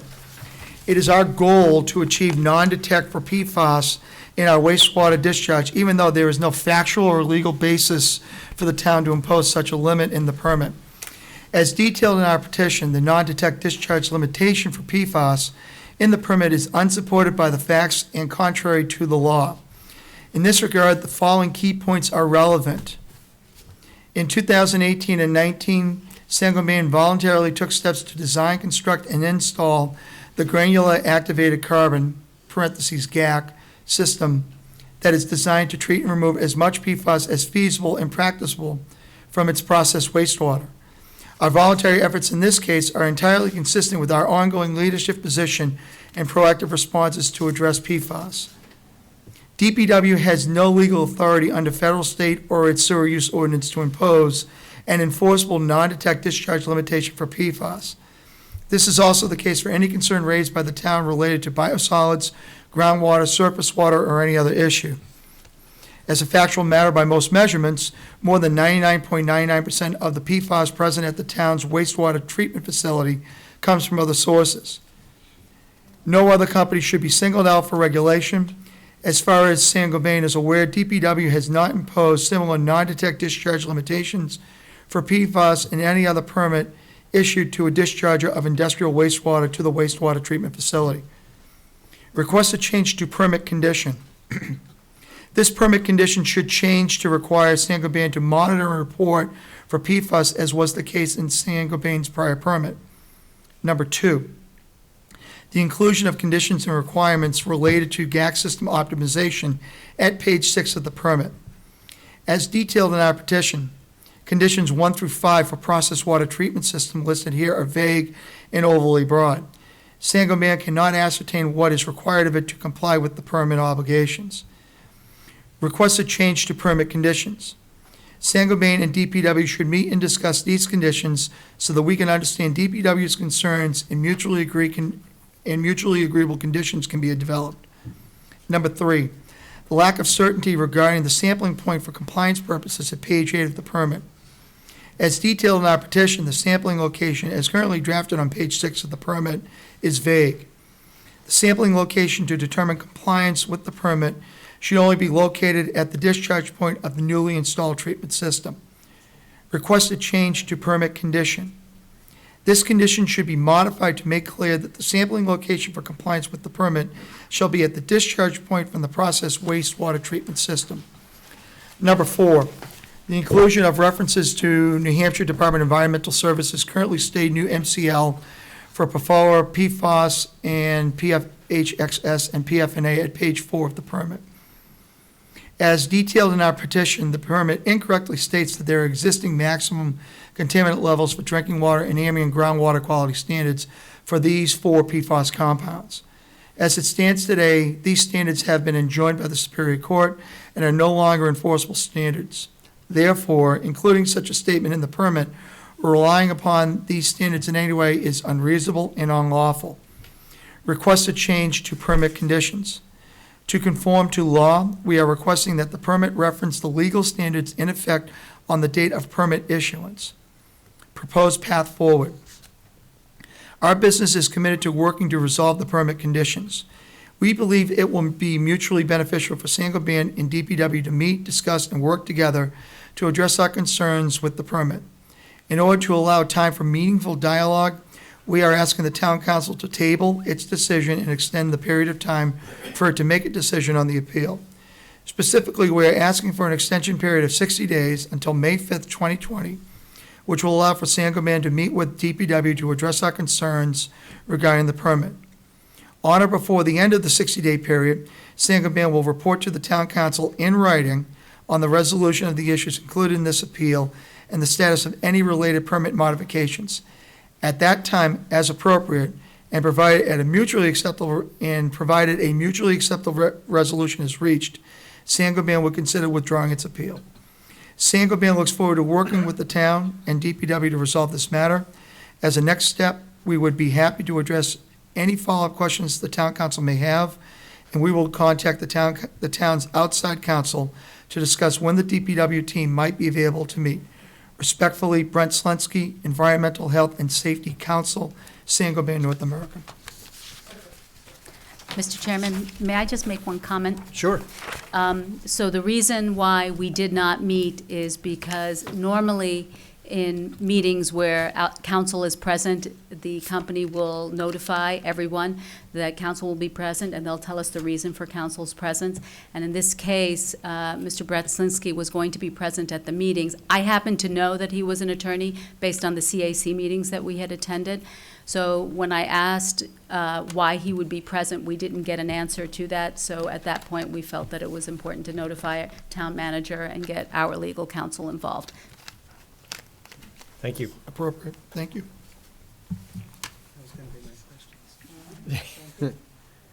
Are there any other questions or comments relative to that? As I pointed out at the beginning of the meeting, our sewer use ordinance requires that the town act within 30 days or the appeal is deemed to be denied.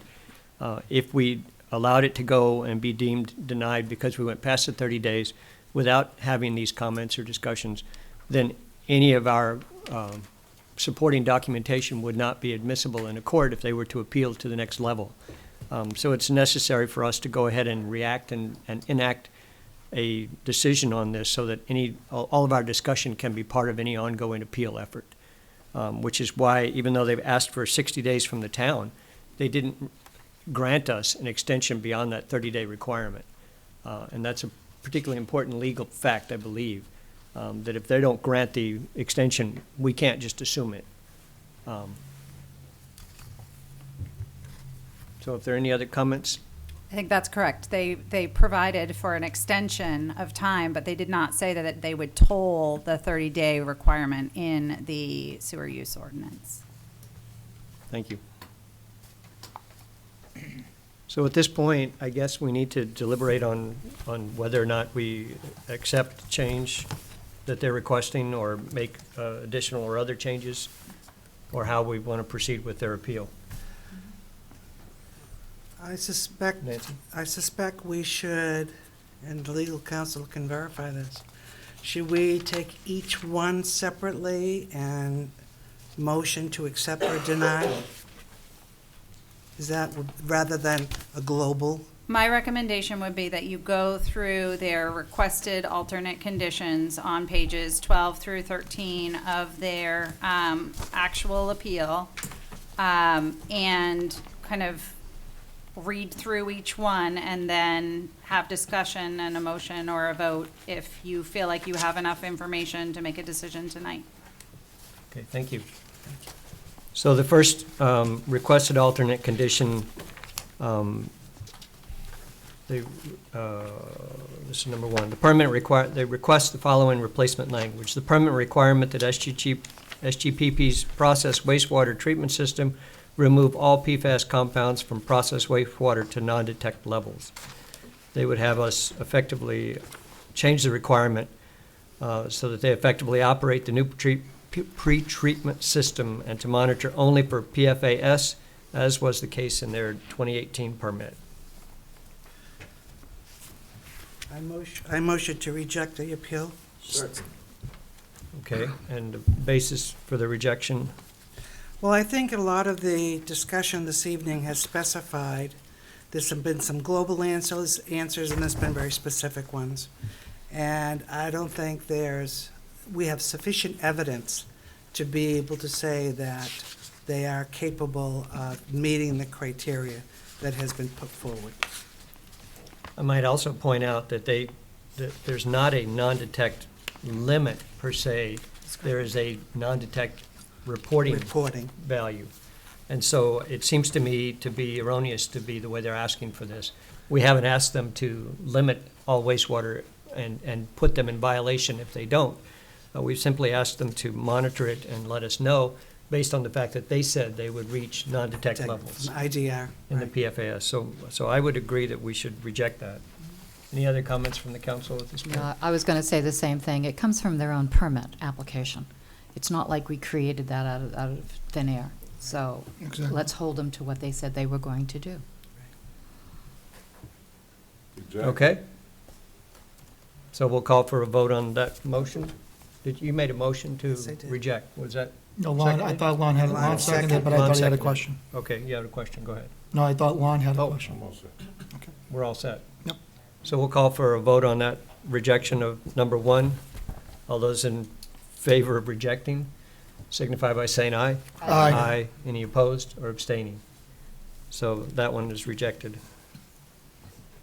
Number 2, permit requirements found on page 6 of the industrial user discharge permit, namely conditions 1 through 5.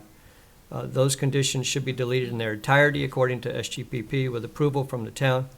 SGPP with approval from the town has already established that 2,200 gallon carbon change out control mechanism is the best available option for controlling the discharge of PFAS. I move to reject the appeal, Mr. Chairman. Second.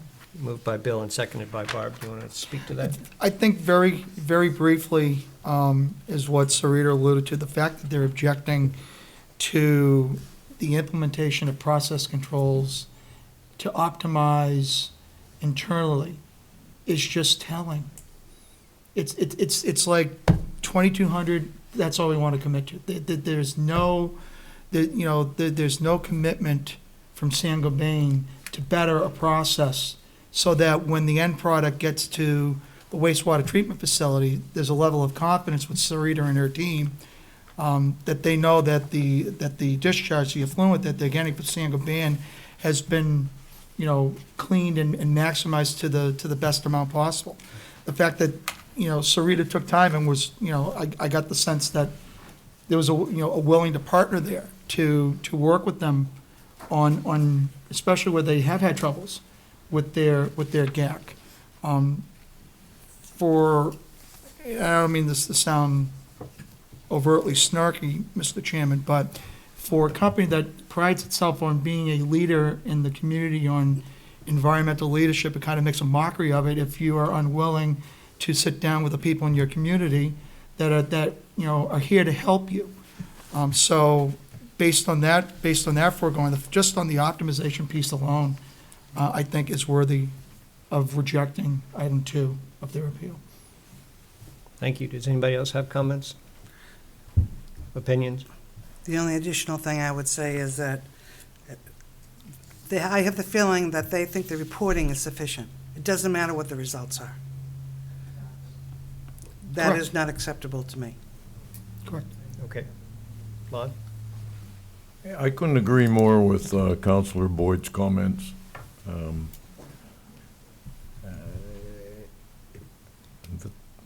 It's just ingenuous. I would certainly agree that this issue of stating that the 2,200 gallon carbon change-out control mechanism is sufficient when they never tested the system with all the various different chemicals and wastewater flow that they would send through it, does sound very disingenuous.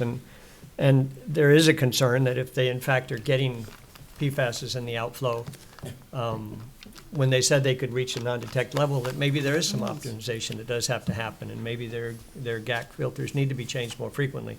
And it is their responsibility, in my opinion, to optimize their flow to make it, to do the best that they can. Agreed. Okay, so if there's no other comments, we'll call for a vote on that. All those in favor of rejecting number 2, signify by saying aye. Aye. Aye. Any opposed or abstaining? That passes 6-0-0 to reject number 2. Number 3, the permit inaccurately states that there are existing maximum contaminant levels in drinking water and ambient groundwater quality standards for the following PFAS compounds: PFOA, 12 nanograms per liter; PFOS, 15 nanograms per liter; PFXHXS, 18 nanograms per liter; and PFNA, 11 nanograms per liter. These standards, this is Saint-Gobain's statement, these standards should be removed from the permit, and only a standard of PFOA and PFOS at 70 parts per trillion should be included in the permit. Mr. Chairman, I move to reject. Seconded. Moved by Barbara and seconded by Bill to reject that request. Do you want to speak to that, please? We've had that discussion already. We've talked about how we're not asking them to manage to those standards, but we are going to include them in there, because with the help of our Senate and the help of our House, we will have the bills in place signed by the governor to make sure that those are our drinking water standards. Anybody else want to comment on that? I certainly agree and stated earlier that I felt they should be in there, that to take them out completely would tag us with at best a 70 part per trillion for PFOA and PFOS, and that we would have to open it up and revisit it if anything should change. And at this point, that seems, I get it. I'm sorry. Apologize. That seems inappropriate. Eileen? I just have to make this just one statement about PFOA.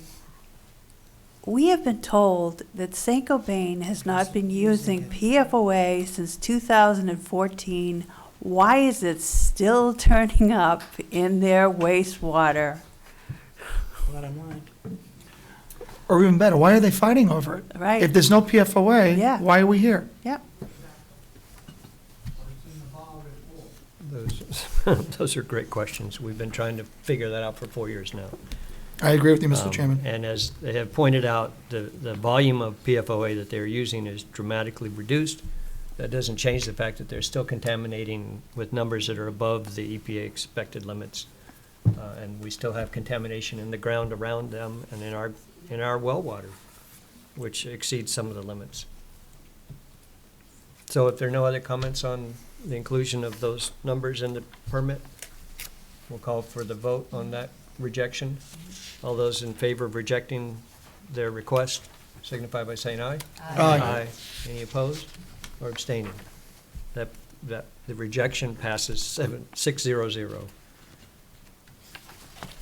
And then number 4 states that the permit unlawfully and unreasonably states that, quote, all measurements, tests, and analysis of the characteristics of waters and waste to which reference is made in this permit shall be determined in accordance with the EPA-approved methods published in the Code of Federal Regulations, Title 40, Part 136, parentheses 40 CFR 136, close parentheses, or if none are available, then sampling and analysis shall be performed using validated analytical methods or other applicable procedures approved by the town. Sampling methods, location, times, duration, and frequencies are to be determined on an individual basis, subject to approval by the town. Id at 8. And their statement that this condition should be modified to make clear that the sampling location for compliance with the permit shall be at the end of process from the process wastewater treatment system, period. Motion to reject the appeal, Mr. Chairman. Motion was made by Bill and seconded by Lon. Do you want to speak to that? There are 2 points that I would address. Number one, it's interesting that at the plant, they have very low numbers. In a manhole, they have huge numbers. So sampling location is critical as far as I'm concerned. But number 2 is more regional. We heard testimony from Sarita tonight that, you know, the town of Merrimack has a permit with the Commonwealth of Massachusetts.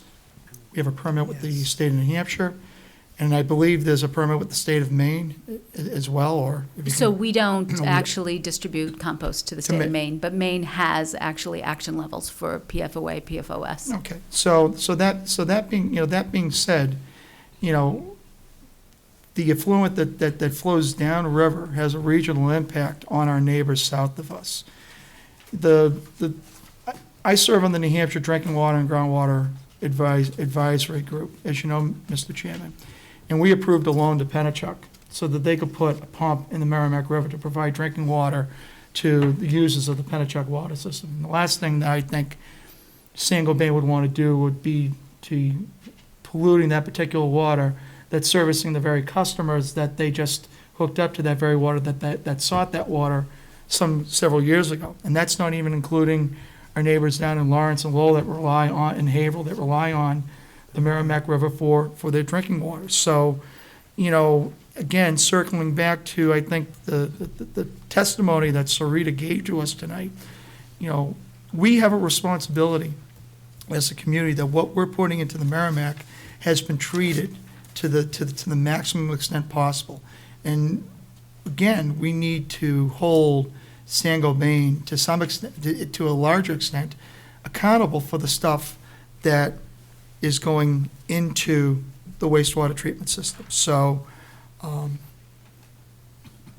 being compliant with state regulations, being compliant with federal regulations, because if we're not compliant, the Fed's not going to go knocking on Saint-Gobain. They're going to come knocking on our door, and it's our responsibility to make sure that what gets flushed out of wastewater into the Merrimack is clean to the maximum extent possible.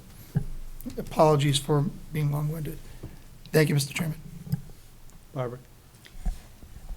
This actually deals with almost two issues, and one is the testing methodology, which is we're currently using, that has been approved by New Hampshire DES, and they are using it. Saint-Gobain, as we discussed earlier, has been using this methodology now for well over 3 years.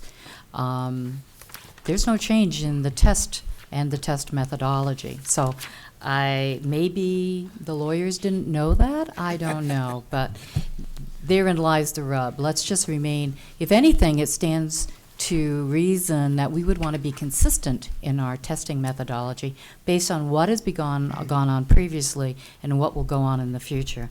And secondly, it's also good investigative method to test several sites along the way so that you know, as you discussed, if you are seeing aberrant results at the far end before it leaves their property, wouldn't they want to know where their problem is? So that's just good investigative research methodology that should be carried forward as well. So I just want to point that out because in my mind, that it would only serve to help them in the future and in their operations as they, seek to clean their wastewater as it leaves their plant. If they cared. I said it for I you. concur very much with what you said. Thank you. I was going to state that myself. Anybody else have comments on that? I think the council's in agreement. We'll call for a vote on the rejection of number 4. All those in favor of rejecting signify by saying aye. Aye. Any opposed or abstaining? That passes 6-0-0. Joanna, does that sufficiently cover?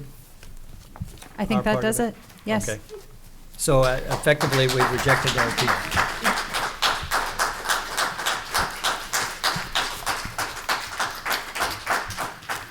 Thank you very much, Sarita. I appreciate your night. time and energy and all of the efforts you put into this, especially trying to come with this And thank tonight. God we had you.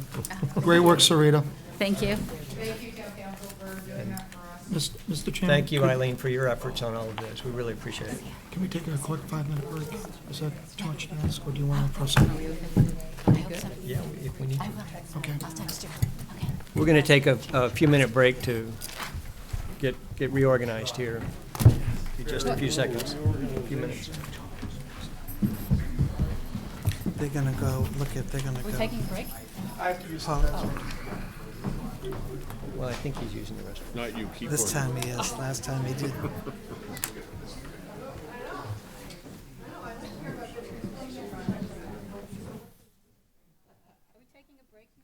taking a short break, yeah. I appreciate you guys putting up with us. I know it's a long night. Yeah, mine too. Sorry about that.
We need to go ahead and get started again, please.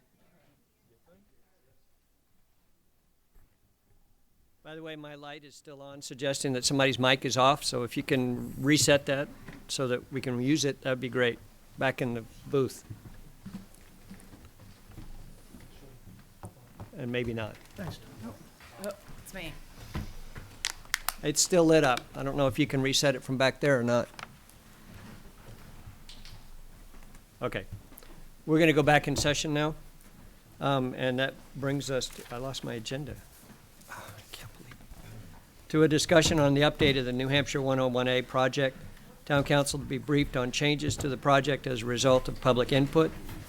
Work will be limited to improvements at the intersections of New Hampshire 101A and Continental Boulevard, and the intersection of Boston Post Road and Craftsman Lane. And with us is Jennifer? Yes, Rezick. I'm not even going to try your last name, I'm sorry. Sorry. It's Rezick. Give it a try. Rezick or? Yes. Yep. Okay. And if you could introduce your Sure. cohort. Is this? Yeah. Okay. Yes, I'm Jennifer Rezick. I'm the project manager for the Department of Transportation. I have with me Dave McNamara, who works for Stantec, who's our consulting engineer on this project. Excuse me. It's been a long night. So I'm here to provide some updates. This is the summary of our past public process. This project came to the town with a public informational meeting back in July of 2015, prior to me becoming the project manager. So we had a little interim there, and I was before you back in June of 2018 to provide an update at that time that we were beginning to work on this project again and moving into public process and trying to get things moving. We held a public informational meeting in July of 2018, and that was open to the public. We send out notices to abutters in the area, as well as many of the town and local elected officials.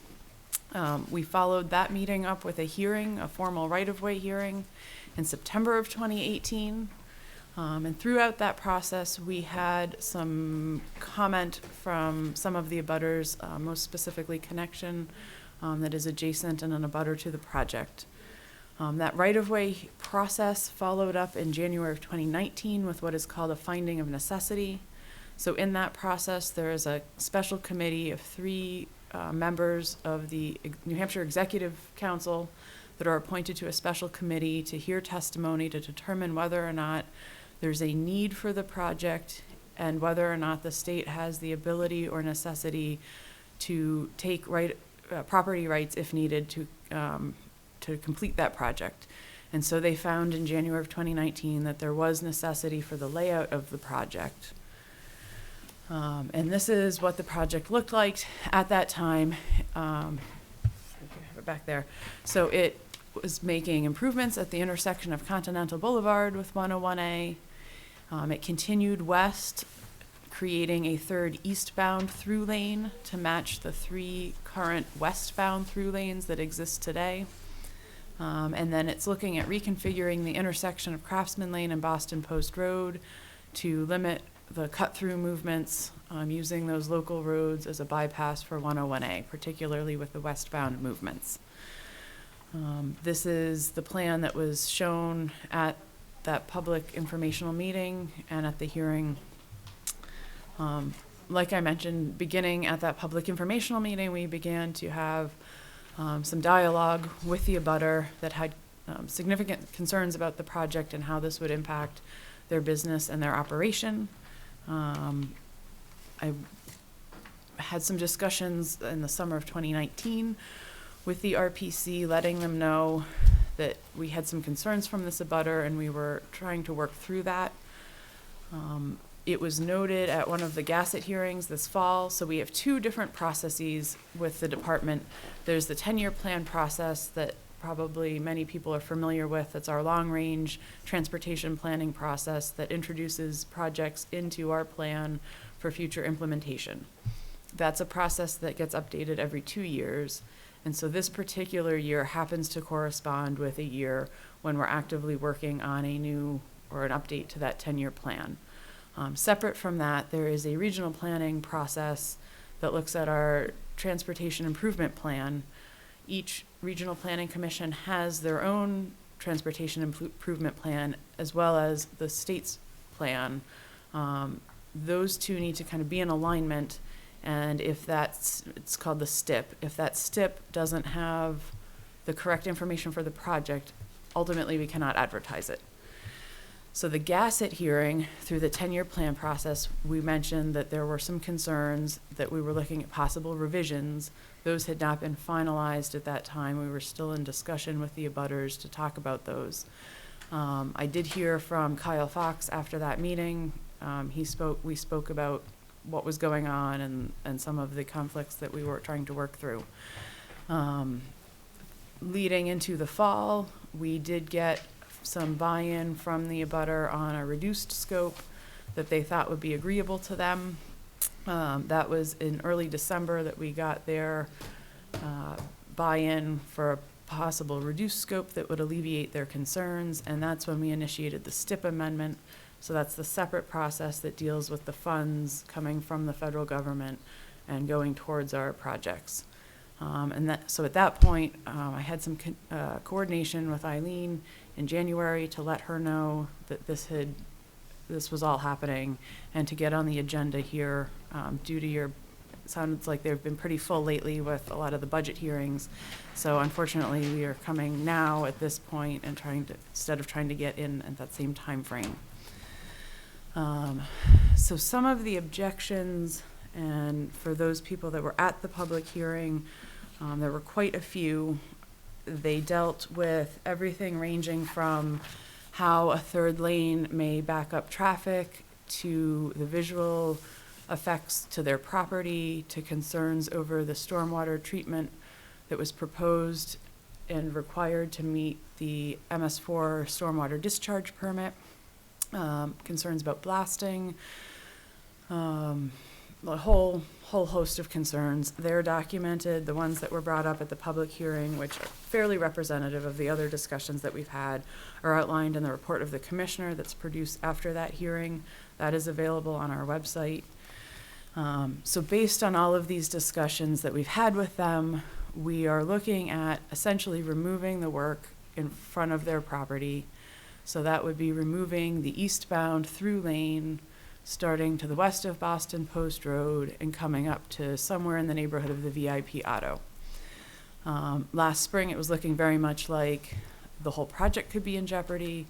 And so the design team went back to say, well, what can we do to work within their concerns to still provide some value to the town and part of why this project was here.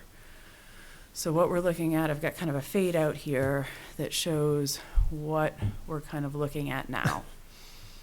And so the yellow would be, sure. So that was the full build.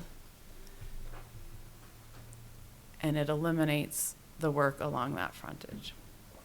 So I've got some blow-ups here. I'm going to focus in on the Continental Boulevard intersection. So what we noticed is down on the left-hand side of the screen, right near the VIP Auto driveway, that the proposed plan tied in pretty well with the existing curb line in that location. And so we have gone back to look at it, and we can begin the project there and widen out to add the third through lane at Continental Boulevard, so it maintains all of the benefits at this intersection. All of the other legs are unchanged from the original plan. So in this location, we're getting the full benefit that we would have gotten as part of the full project.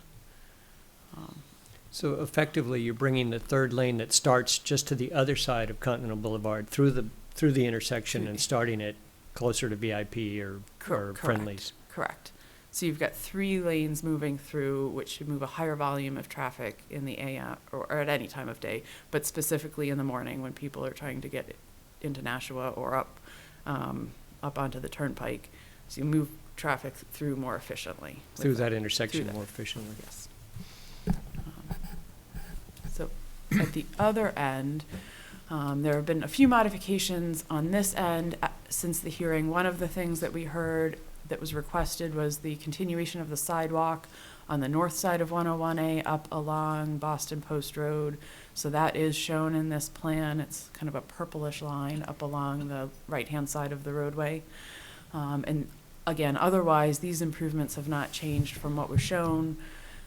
We're creating a 90-degree intersection from Craftsman onto Boston Post Road. And again, that's to help limit the cut-through traffic that's using this as a bypass and really reinforce that this is a residential and a neighborhood street, not a major through road.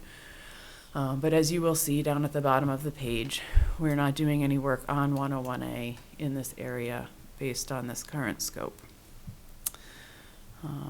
So I know we've had some concerns. So these are 2 graphs. So level of service is what we sort of a grading system for intersections, and it looks at how efficiently each intersection can move traffic. We've got an AM peak, a PM peak, and a Saturday traffic volume shown here. The top one is the Boston Post Road. So the first thing that we have is what we call a no build. So if we do nothing there, this is what we would expect in terms of delay. The full build option is what we were proposing. And so again, that had the third eastbound through lane that continues through the whole intersection, through the whole length of the project. And then on the very right, we have what we're calling the modified project. And so there are some things that we can do with the signal timings to adjust how that intersection is operating today. But you will notice, especially in the morning, that those values, there's not a lot we can do because there are only 2 lanes. The PM values are better with the modified. They're not quite as good as they would be with the full build. And Saturday, again, not quite as good as they would be because that factors in all of the turning movements. Down at Continental Boulevard, again, you see what it would have been with a no build if we were to do nothing. And then with the full build and the modified, because we are building all of the lanes at that intersection, there is no change with what we're proposing there, but you can see that there is very much a benefit to even doing that one intersection, at least on the Continental end, over not having a project at all. Turning movement wise, this is a blow up of the Boston Post Road intersection. So Boston Post Road is coming down from the top of the page. The drive is on the bottom of the page. And we've looked at again, so the N, the no build, the F, the full build, and the M, the modified, for, in particular, the 2 big things that kind of stand out are the left-hand turns from Boston Post Road onto 101A, as well as those through movements that are down kind of on the bottom left in that middle box, that because you don't have the 3 lanes, that there is some decrease in the level of service that is able to be provided for those 2 movements. And again, this is the AM peak hour. We focused on this because this is really the time period that can benefit the most from that through lane. Just Sure. to help me understand, Yeah. it looks like you have 3 lanes coming in to that intersection on 101A? There are, so one is a left turn lane. So the arrows, okay. the black arrows, we were kind of trying to denote. So there's one left turn lane, there are 2 through lanes, and then there's the right The right only turn lane. that comes into the driveway. Okay. Correct. I wasn't adding up the arrows correctly. Nope, Thank that's you. okay. So that is the downside of not doing this intersection, is that you don't see the benefit that we would have otherwise seen here. So at this stage, the STIP amendment did get approved. It's not necessarily, it's a process that we go through every 3 to 6 months, depending on what it is that we're changing. So that process can be changed. But this scope is what we felt we could carry forward and be able to complete the project. It very much looked like we were otherwise at risk of losing it altogether. So that's sort of where we stand. I don't know if you want to ask questions now, or I do have a quick schedule that we can kind of run through where we're at in terms of the rest of the design, and then have questions at the I'm end. guessing we probably want to go into some questions right now, if you don't mind. That's Eileen, quickly, and Peter? I guess it seems like obvious. It seems pretty obvious to me that the issue has to do with having connection be satisfied, because their concerns, I'm sure, are valid. But has anyone actually sat down with them and looked at their engineered plans? Because I called them and I asked them, have you spoken with the state? Have they reached out to you and asked you if they could come in and propose something? Because they actually have a plan whereby there would be 3 lanes, but it's not exactly like yours. We have met with them on 3 occasions, as well as having quite a bit of correspondence back and forth. This is the first I've heard of any plan. We first met with them back in, I believe it was early September of 2018, between the public meeting and the public hearing. We went down and met with them at their offices and discussed a wide variety of issues and concerns. We had some email follow-up after that meeting. After the hearing, we received, in addition to testimony that evening, but letters from Connections themselves, as well as their counsel and an engineering firm. Those concerns were all documented and addressed in this report of the commissioner, and we can certainly get into more detail if you would like. But all of the things that they have brought up are fairly easily addressed and things that we routinely deal with as the department. Following that finding of necessity, they reached out again with concerns that what was written in the report of the commissioner was not able to address them. We sat down again with our commissioners level and met with them and their attorney and went through those concerns. So again, we heard them, and that is the stage where we said we may have to just do away with this project entirely. And that's where we then had gone back to try to come up with some sort of a compromise scope. We met with them again in September to go through that modified scope. And based on the outcome of those discussions, that's where they had agreed that this looked like a good plan. Go ahead and follow up on that. I spoke to them probably 2 weeks ago, and they were looking, I spoke to Bob Pratt, and he suggested that there might be a meeting where, because he said they do have a plan. So I'm not saying that you haven't reached out to them, because I know that you've tried to work really hard with them and everything like that, but this may be some new information for you. It may be, and we could evaluate that. Of course, mindful that there is a budget here. This is federal funding and this is taxpayer money. So sometimes the solutions that a private entity may have for different constraints are a little bit different than what we can build and create. We have to pass a straight face test on the use of taxpayer money, just as you do as a town. So we can certainly sit down. Mm-hmm. Okay, thank you. Peter? Yeah,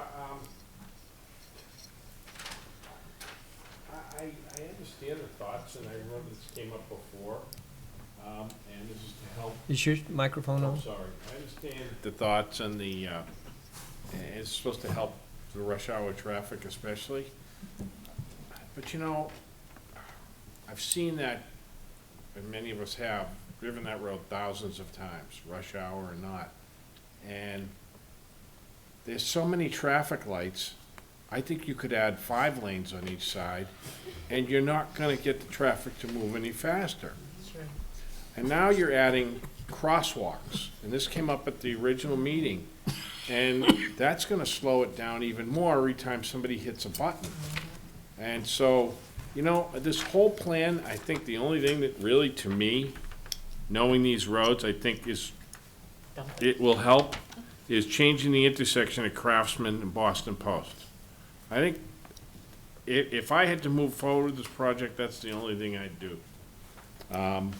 I just don't see it adding right now to the speed of the traffic unless you moved a lot of those lights. I mean, even as you go into Amherst, there's more lights down by Lowe's and all that area too, so that's my thoughts on it, but thank you. Did you have a question? I had a couple things. Can you go back to the illustration with the 3 lanes at the intersection of Thank You 101 and Continental? Are we creating a bottleneck with eastbound traffic coming out of that intersection? Or excuse me, westbound traffic? Are we creating a bottleneck as a consequence of only widening at 3 lanes at that particular location and therefore potentially creating residual traffic backing into the intersection of Continental and 101. Are we creating a backup from Boston Post Road into Continental? I'm saying westbound traffic, you're 3 lanes at that intersection, and then you're dropping down to 2 at that particular location. The westbound has 3 today. 3 all the way across. It's 3 all the way across. All the way today. Through Boston Post Road. Yeah. So the westbound, Because it looks 2 lanes, I ask only because it looks 2 lanes on the, and I've only driven it a million times, that tells you how. it is 3 How west, attentive you are. 3 How westbound attentive I am. today. Yeah. I'm sorry, Jennifer? It is 3 westbound Okay, today. thank. So the second question, if you could go to the intersection at Boston Post and what, did you folks, because you have minimal traffic coming out of Connection, that is cyclical, that's time-driven. I would speculate that the traffic coming out of Boston Post Road, you're either dealing with church traffic at Merrimack Valley, or you're people going into the neighborhoods during the rush hour time period. Did you folks contemplate putting a roundabout at that particular location? On 101A? Yes, absolutely. Don't know that that's something we looked at. That was not looked at originally. I don't know in part. Make sure your microphone is on, please. Sorry. Going back to the early study, I don't believe there was a roundabout looked at there. There was a roundabout looked at Continental at one point. That kind of makes no sense, but it makes, Yeah, it makes sense there. It did not work. Well, one of the problems is that differential in traffic. Roundabouts want to have some kind of evenness of traffic from the different legs. So when you do have a light leg like the driveway, it does tend to lessen their effectiveness. Because it's hard to find a break in the. Because you're going to get You've got that so much dominant through move traffic. coming through. So that 101A eastbound move is going to dominate in the mornings, westbound's going to dominate in the afternoons. So it's harder for those side roads to get in with the lack of balance, I guess, between the legs there. But have you, follow up, Mr. Chairman? Sure. Did you do any traffic studies? I saw that the level of service currently full, and even going from full to moderate, going from an F to an E PM, that's kind of stunning. But did you do any traffic study work of the volume of cars that are utilizing that intersection at those particular times? Yes. Yes. Do you know what the PM number was? For 101A? 101A and Boston Post. 101A in that area, I think, is up near 37,000, 38,000 vehicles. That's a peak day. No, I It's not understand. the hour. I I don't understand. have the hourly. I don't, off the top of my head, remember what Boston Post Road was. I guess the question is in light of the fact that you folks are revisiting this particular project, is it worth your time to look at putting a roundabout that particular location? I only say only because you got 4 traffic lights within the span of 1.5 miles on that particular road. And it just almost would beg the traffic that you could, even though, and I can see the point of the ancillary traffic trying to get into 101A, I absolutely can see the point. But I think you have better, I would contend that you probably have better traffic flow as a result of having the calming of the roundabout there, at the same time, still having the free flow of traffic going through that particular intersection. I think there's a point at which roundabouts, and I don't know exactly where it is, that you just have such a huge volume that you're looking at 2 and 3 lane roundabouts. And the traffic implications and having people understand what lane they need to be in and what movement they're making. I think at some point there becomes a traffic volume number where that just is fairly unfeasible or can become a challenge for people to navigate. Yeah, and actually with the signals proximate to that, you're going to lose some of the effectiveness of that roundabout as well, just because you're going to be, the signals are going to control and create kind of those pods of traffic that are going to go at one time.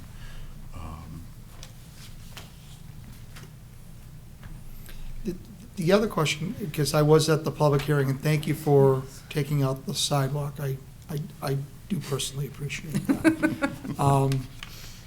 I had raised the issue with you folks regarding the MS4 permit and regarding whether or not DOT would follow the town's blasting ordinances. And to be candid, because I don't know what the conversations you had with Connection are, and I'm not gonna speculate.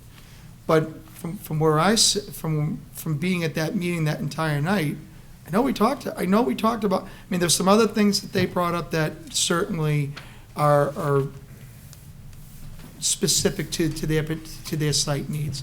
But I know I specifically raised the stormwater issue and the blasting issue at that public hearing. And I certainly they couldn't address the blasting piece, but they were able to address the MS4 piece by saying that they were going to be responsible for the runoff. It was going to be their drain, their responsibility, and the engineering was designed in such a way. So I'm trying to understand why there was a lot of concern about those particular issues where I thought, and maybe I'm oversimplifying it, where I thought you folks had addressed those two particular issues. I'm just trying to glean some insight on those topics. Like, I can kind of do a quick rundown on a couple of those. So with the blasting concerns, you had questions about the ordinances.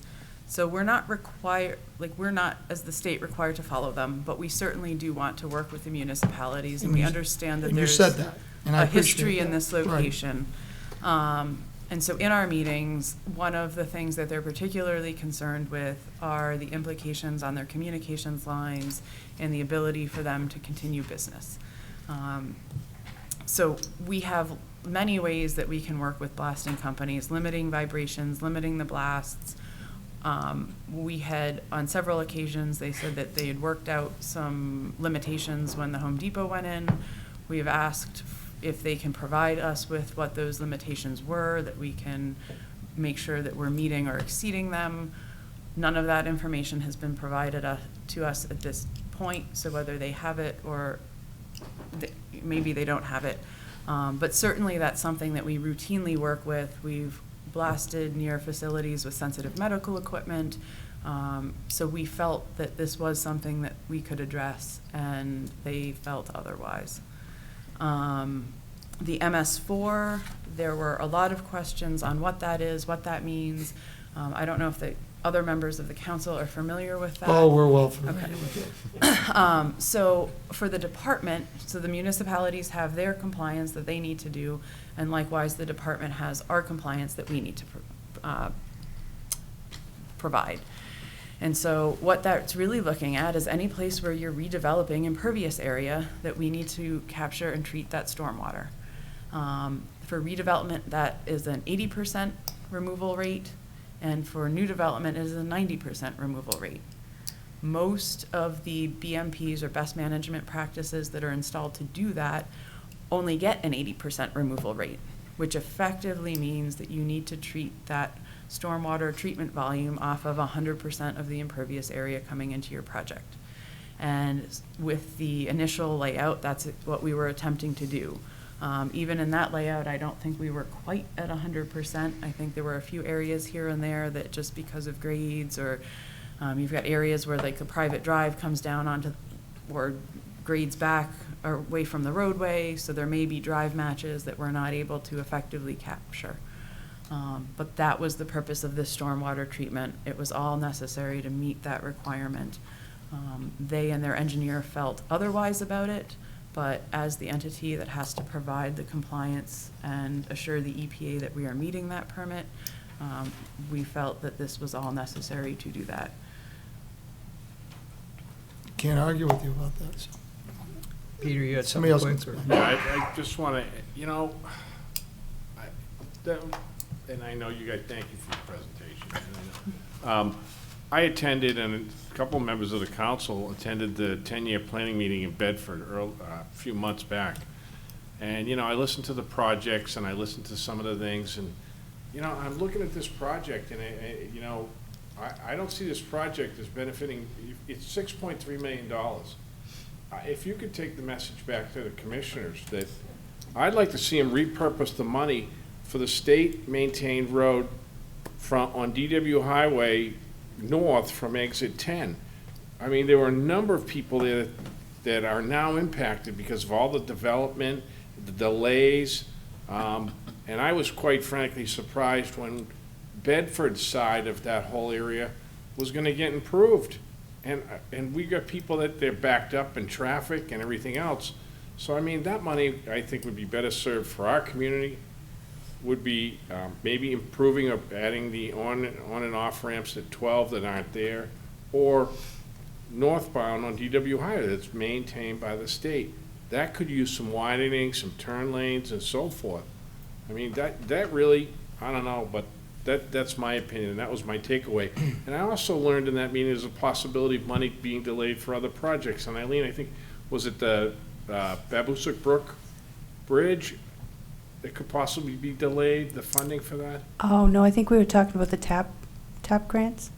Is that what you were talking about? Does it say that again? The TAP grants? Well, yeah, that too, but I thought there was money for at Wire Road there, the Babusick Brook. Dawn's here. Can you help me? Is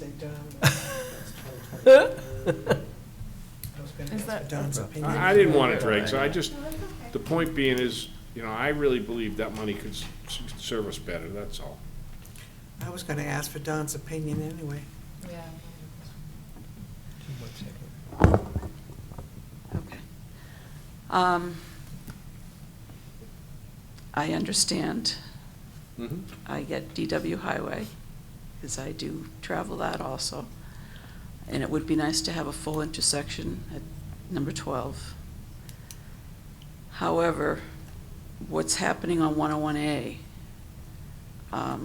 is servicing more than just Merrimack. It's all the towns to the west, Amherst, Milford, Wilton, Hollis, Brookline. They all come up and come through here and use this area.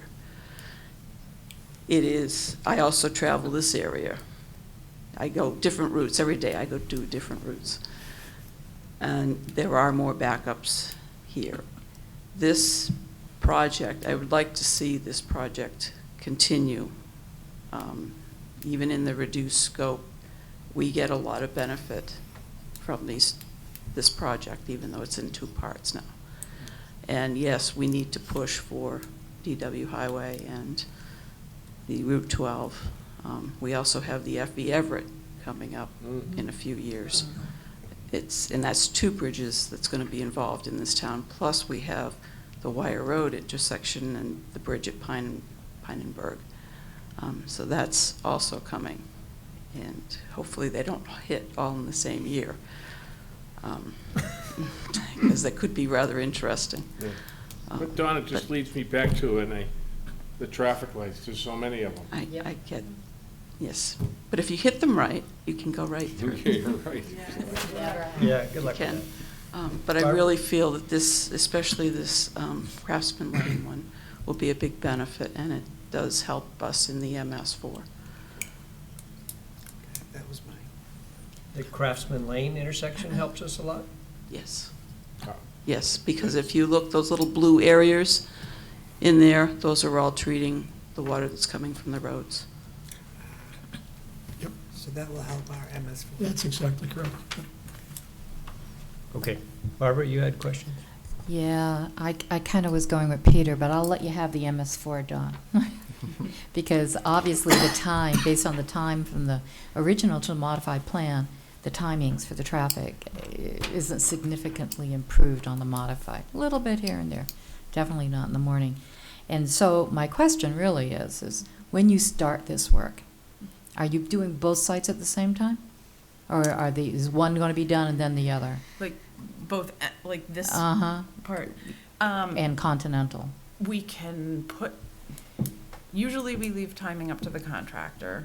We can put provisions in a contract that would or could limit them to doing like one part at one time and the other part at another. I am just thinking about I the would amount agree of with that. pain that is going to ensue if you do both of these sites at the same time, because there's not much distance between the two. Yep, correct. So you're gonna have like, what, half a mile, 3/4 of a mile of pain, and you think that things are backed up now? Things will be really backed up. Good point. No one's gonna get out of there to go to But- work in the morning. Barbara, if you look at the Craftsman Lane piece, none of that's being done on 101A. Yeah, but you think about the traffic coming off of and into Craftsman Lane. It's still I gonna don't be think it's that messy. significant, but maybe it is Well, during the weekday. Continental definitely is painful.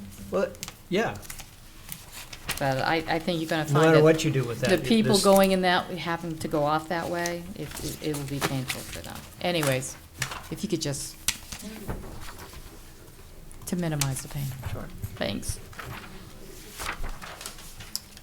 So I kind of am a little disappointed that the third lane was dropped. I guess when I originally heard from this project, I was concerned that we were spending, like Peter says, $6 million on a project of this relatively short magnitude. My concern is if we do this work on the intersections on both ends and don't put in that third lane, we're never going to get that third lane. And while the third lane only goes to just past Craftsman Lane, Boston Post Road, if we don't put it in when we can, and we never get it, we're never going to get any more third lane further west unless we have that piece there to make it manageable and worthwhile. And so I was very disappointed to see it dropped. And hearing Eileen's conversation with Connections that they felt they weren't being listened to or they weren't being,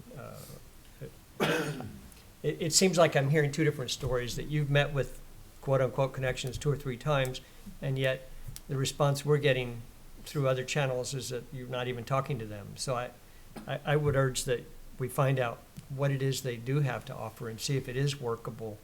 Granted, it might not be. I mean, the MS4 piece of it that they would rather not have in their slope in front of their parking lot, the drainage and the stormwater collections there, they had some other idea that they could get it over on the Home Depot side. They were looking at, there was an area that happens to, it's hard to see here. There's a little section of green. You can see the edge of it here, up on the Home Depot side. And then there are several hatched areas that you'll see with like a blue outline and then a light blue hatching. So those are wetlands. Yeah. We are not permitted to disturb wetlands to create stormwater treatment. So one of the proposals was to utilize that space, you can see it a little bit better there, to treat that stormwater. So unfortunately, that's not a thing that's permitted by New Hampshire DES. There was an area on like the uphill slope, kind of on the, I don't know, it used to be a VW dealership, I think. Yeah, it and they still have is. like Still okay, is maybe it is VW, the, yeah. I think it had a different logo in the little circle on the slope once upon a time in Google Right. Maps. It could be. So that was another area that they said, well, can't you just pump it to this location? So that's something, like, we're not in the business of typically pumping stormwater. That's something that for a state entity, that's really beyond the sort of thing that we can continue to operate and maintain, especially when there are locations available within the property that we already own. There was one other area, and I can't remember where we ended up. There was another area, you'll see just to the left of where the VIP Auto is, there's like a long green, there's an outlet pipe right now from the system. There are actually 2 outlet pipes that run through there. We were investigating the feasibility of constructing a larger, more of a stormwater pond there as opposed to the bioswales. So the type of treatment that we're proposing in most locations would just be a grassed swale. There's no standing water. It would most of the time be dry. You could mow it. So this area, I don't remember if we had a grade, if there was a concern with grade not being able to get the water there. I think so. Because again, we're working with gravity, so we have to be able to both get the water into the treatment system and then outlet it.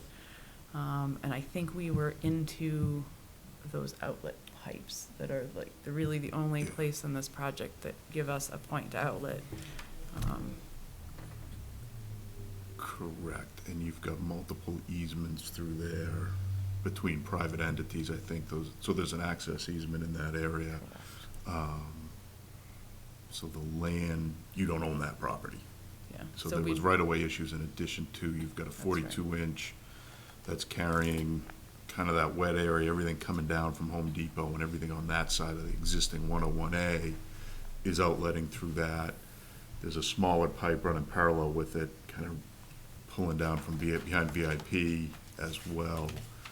So we couldn't fit a pond in there without then opening up. We've got to now move all that water, as well as there's access easements that the DOT isn't a party to, that pond would sit on and block and cover up.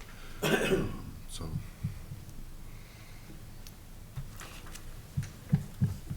Well, okay.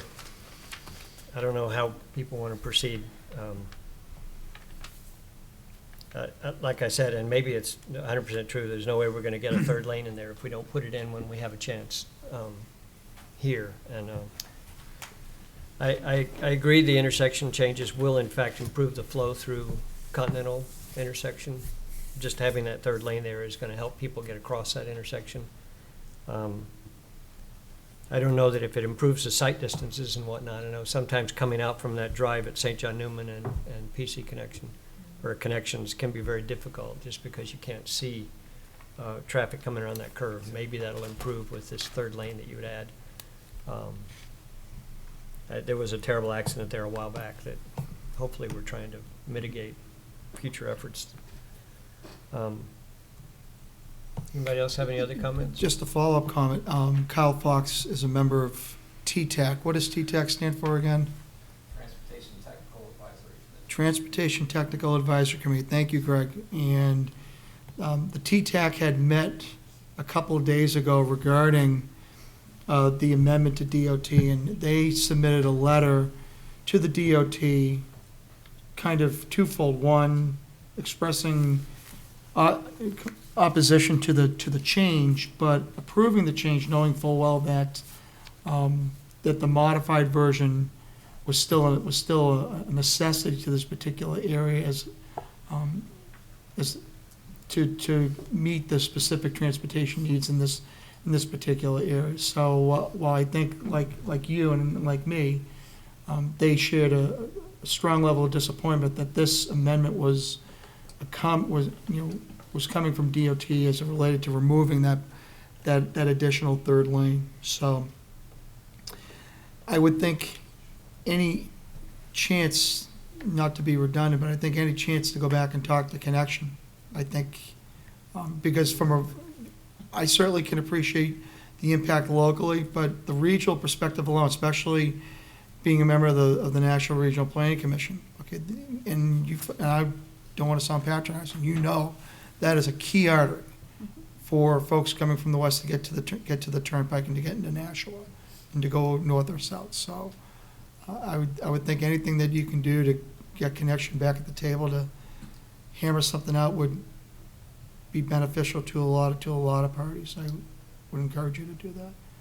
But TTAC, coming back full circle, they expressed their opposition to the removal, but still went ahead and approved it with the caveat that they objected to the lane being removed. So, thank you, Mr. Chairman. Don Sure. wants to say something else. Paul? Oh, Is there a way that if you do remove this third lane from this portion of the project, that it stays? Because I know there's other portions of this project further east in the Nashua area that it could be tagged on to one of those developments, say when you go to widen from, Target down towards the city line. Is there any way to keep the project kind of active in that realm? I don't know that it would be necessarily added on to the other project, but it's certainly something that could be talked about with regional planning and reintroduced as a future project. Like I mentioned, where we're looking at tying in is where that curb line was anyway. So there's nothing that we're constructing now that would preclude us from going back and implementing that full design. We are just picking up it conveniently.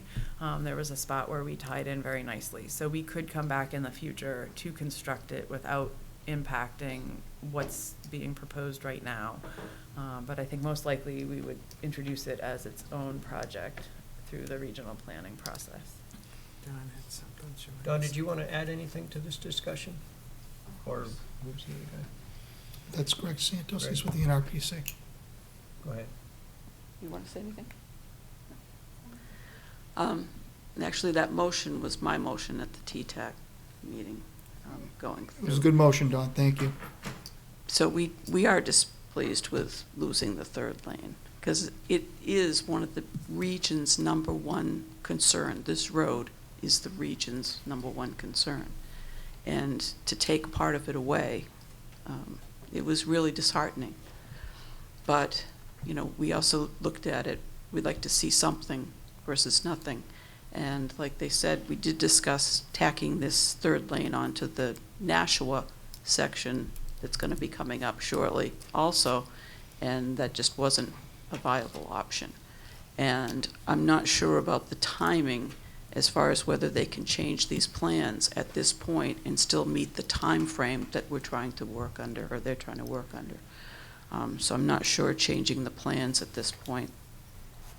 You can, I mean, certainly try, but I just don't know how feasible that will be, because we might end up losing the whole project, or it might be pushed out and pushed out so many years.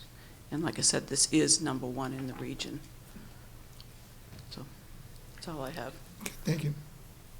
So Don, I'm going to ask you a question. The TTAC then decided that there was a sufficient improvement in the Continental intersection to make it viable to go forward with this? Yes.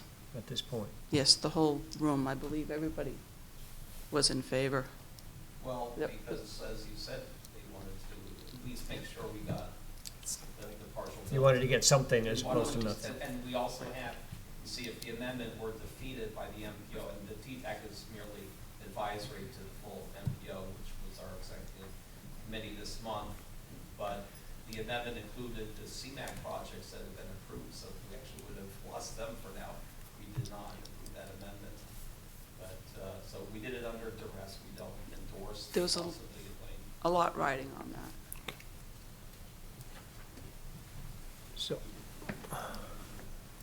So do they, Where do we go? what is our action?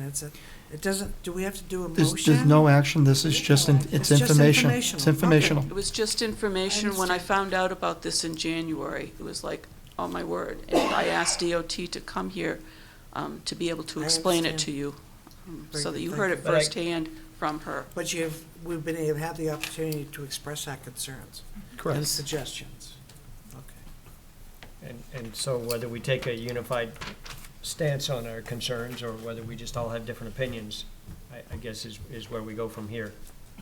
I'm disappointed in losing it. Would like to see it come back. I think there is a plan that exists. I'm not sure that, I don't know enough about the objections and how valid they are. Correct. But I guess that's where I'm at. Peter doesn't even want to spend the money, so. I do, I want to spend the money. In the right You don't have a place. choice, you don't have that choice, okay? That's not on the table to move it somewhere else. It ain't gonna happen. You can We make a either do motion, this but it's not project gonna or we mean cannot do anything. this project. But I appreciate that input. I mean, any other comments or thoughts from the council? Do you have enough from us, Jennifer, or do you want something more specific, or? No, I think just to provide input and get some feedback, we can reach back out to Connection to have another discussion with them. I would hope you'd do that. Yep. Yeah. And I don't know if it's Bill or somebody that you need to contact to see, or if there's an expanded contact there. Bob Pratt, Pratt. excuse me. Oh, yes, yep. No, I've got his information. You can Okay. touch. And I guess just to speak to what Dawn was mentioning in terms of timing, so this is our current schedule. If we were to go back to the full build, we would be looking at some lost time, probably in the order of construction season. So right now, we're just starting the utility relocation and right-of-way acquisition process. We'll be getting a wetland permit together this summer. We're looking at we're kind of in the middle of final design, heading forward towards a summer '21 advertising date. So now that it's smaller, it may really only be construction in '22. We're kind of still saying '22 and '23 because we're not quite sure where we're going to end up. So right now, we're a year behind where we were in 2018 when we came out to the public through all of these discussions that we've had with Connection. The price has come down, so I don't know if that's a better price or not. We are a little bit lower. We're looking at about 3.8. Give it at $6 million. So if we were to go back and revert to the full scale design, we would probably be looking at some lost time there. But it is still possible. Pushing it out. Yep. So that's all we had. Okay, well, thank you very much. Thank you. Thank you. Appreciate your input. And thanks for your delayed time. I realize you've got a long trip home, and I appreciate Thank you. that we've kept you.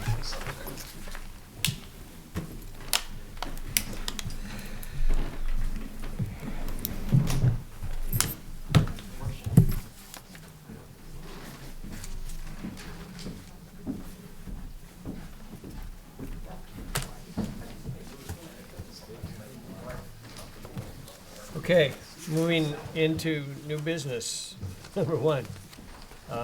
Sponsorship donation of Parks and Rec Department summer movie nights, submitted by Parks and Rec Director Matthew Kasparius. Town Council to consider the acceptance of a donation in the amount of $600 from the Merrimack Lions Club to the Parks and Rec Department to sponsor summer movie nights in the park pursuant to RSA 31:95-B and Charter Article 8-15. These funds are used to pay the licensing fees to publicly show movies. Move approval, Mr. Chairman. Second. Moved by Bill and seconded by Lon. Any other Very quickly, comments? thank you very much to the Merrimack Lions Club for their continual support of programming the communities.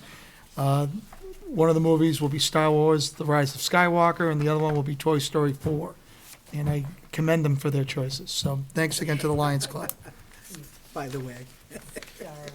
Oh, absolutely. Rise of Skywalker, you kidding me? That'll be good. Have you seen it? I have not seen it. That's the whole thing. I have not seen it, so. But he'll be in attendance. Then Oh, I absolutely. won't say any more. Since I only saw it last week, but. Oh, you're kidding?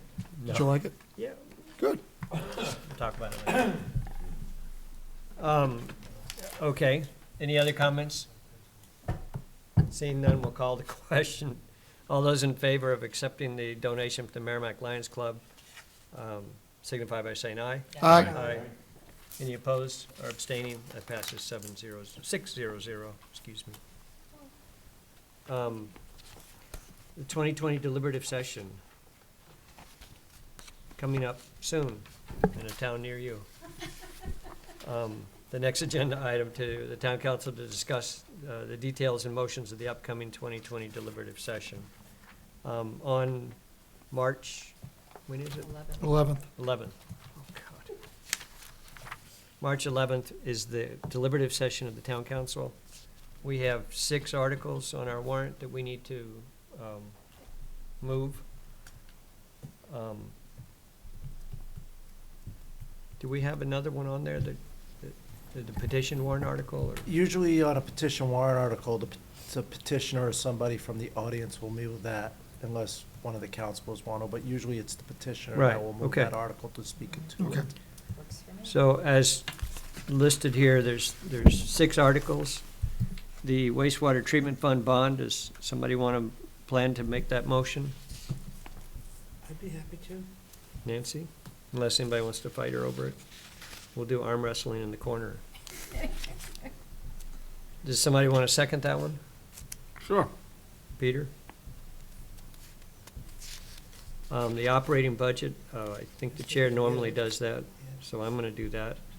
You want to second that, Bill? Absolutely. The capital reserve funds for the general fund? Anybody want to talk about that? I can do that. Bill? Yep. Somebody want to second that one? I'll Yeah. do that. No. It doesn't matter. How about we put Barbara down for that? Okay. The idea is that whoever moves it will be the first one to talk to the issue. So we also have capital reserve funds for wastewater. Give that to Finley. Finley will do that. Yep, Finley will do that cheerfully. Does somebody want a second Finley on that one? Lon? The dispatcher's contract? I could speak to 6 and 7. I don't mind. You want to do them both? Sure. Now, second, I'll take 7. You take 6? fine? Yep. Nancy and Barbara. That was easy. Do we have any other questions or concerns about the deliberative session? My understanding is the voting is, or you can still register to vote up through Saturday, and be allowed into the deliberative session with a card to allow you to vote at the deliberative session for those that are concerned. We'd love to see people come out for that session so that they can be more aware of what is going on and be participating. If there's no other questions on it, did you take those names down, Paul? Yes, I did. So you can pass it on to Lynn for us? Thank you. Send us a copy. Yeah, a copy to council, just because we'll forget by then anyway, so.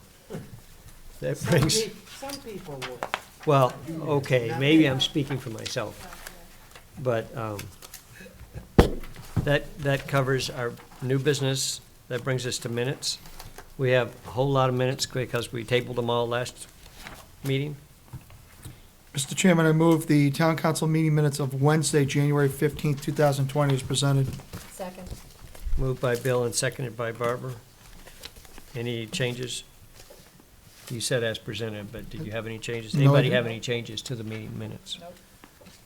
Seeing none, we'll call for a vote on the January 15th minutes. All those in favor signify by saying aye. Aye. Any opposed or abstaining? Passes 6-0-0. Mr. Chairman, I would move the town council meeting minutes of Wednesday, January 22nd, 2020 as presented. Second, Moved by Bill and seconded by Nancy. Any adjustments from anybody? Seeing none, we'll call the question. All those in favor of accepting the minutes of January 22nd, signify by saying aye. Aye. Aye. Any opposed or abstaining? That passes 6-0-0. Mr. Chairman, I move the town council meeting minutes of Thursday, January 23rd, 2020 as presented. Moved by Bill and seconded by Nancy. Any adjustments or concerns? 3 in a row with no changes, that's pretty impressive. I think so. Seeing no comments, we'll call the question. All those in favor signify by saying aye. Aye. Any opposed, abstaining? Is anybody abstaining? Kavanaugh was excused. Eileen was excused. You're not voting. Mr. Chairman, I Just move, checking. That passes 6-0-0. sorry, thank you. Mr. Chairman, I move the town council meeting minutes of Wednesday, January 29th, 2020 as presented. Second. The 29th, that was moved by Bill and seconded by Barb. She beat you that time. Are there any adjustments or changes to those minutes? I had none. No, I had none either. I don't think anybody read them. Seeing none.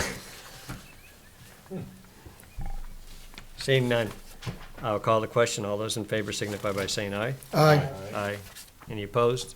Abstaining? Passes 6-0-0. And finally, Mr. Chairman, I move the Mr. Vice special, Chair. I move the special town council meeting minutes of Thursday, February 6th, 2020 as presented. Second. moved by Bill and seconded by Lon for the minutes of February 6th as presented. Any changes or recommendations from anybody? Nope. No? Peter was there in spirit and voice. Yes, yes, Um, yes, yes, yes, yes.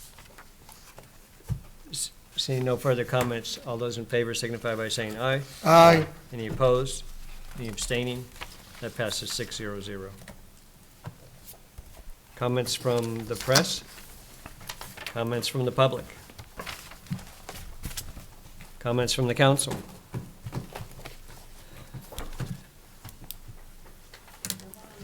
Folks, thank you very much for your Motion to attendance. adjourn? Second. I was trying to make comments. Sorry.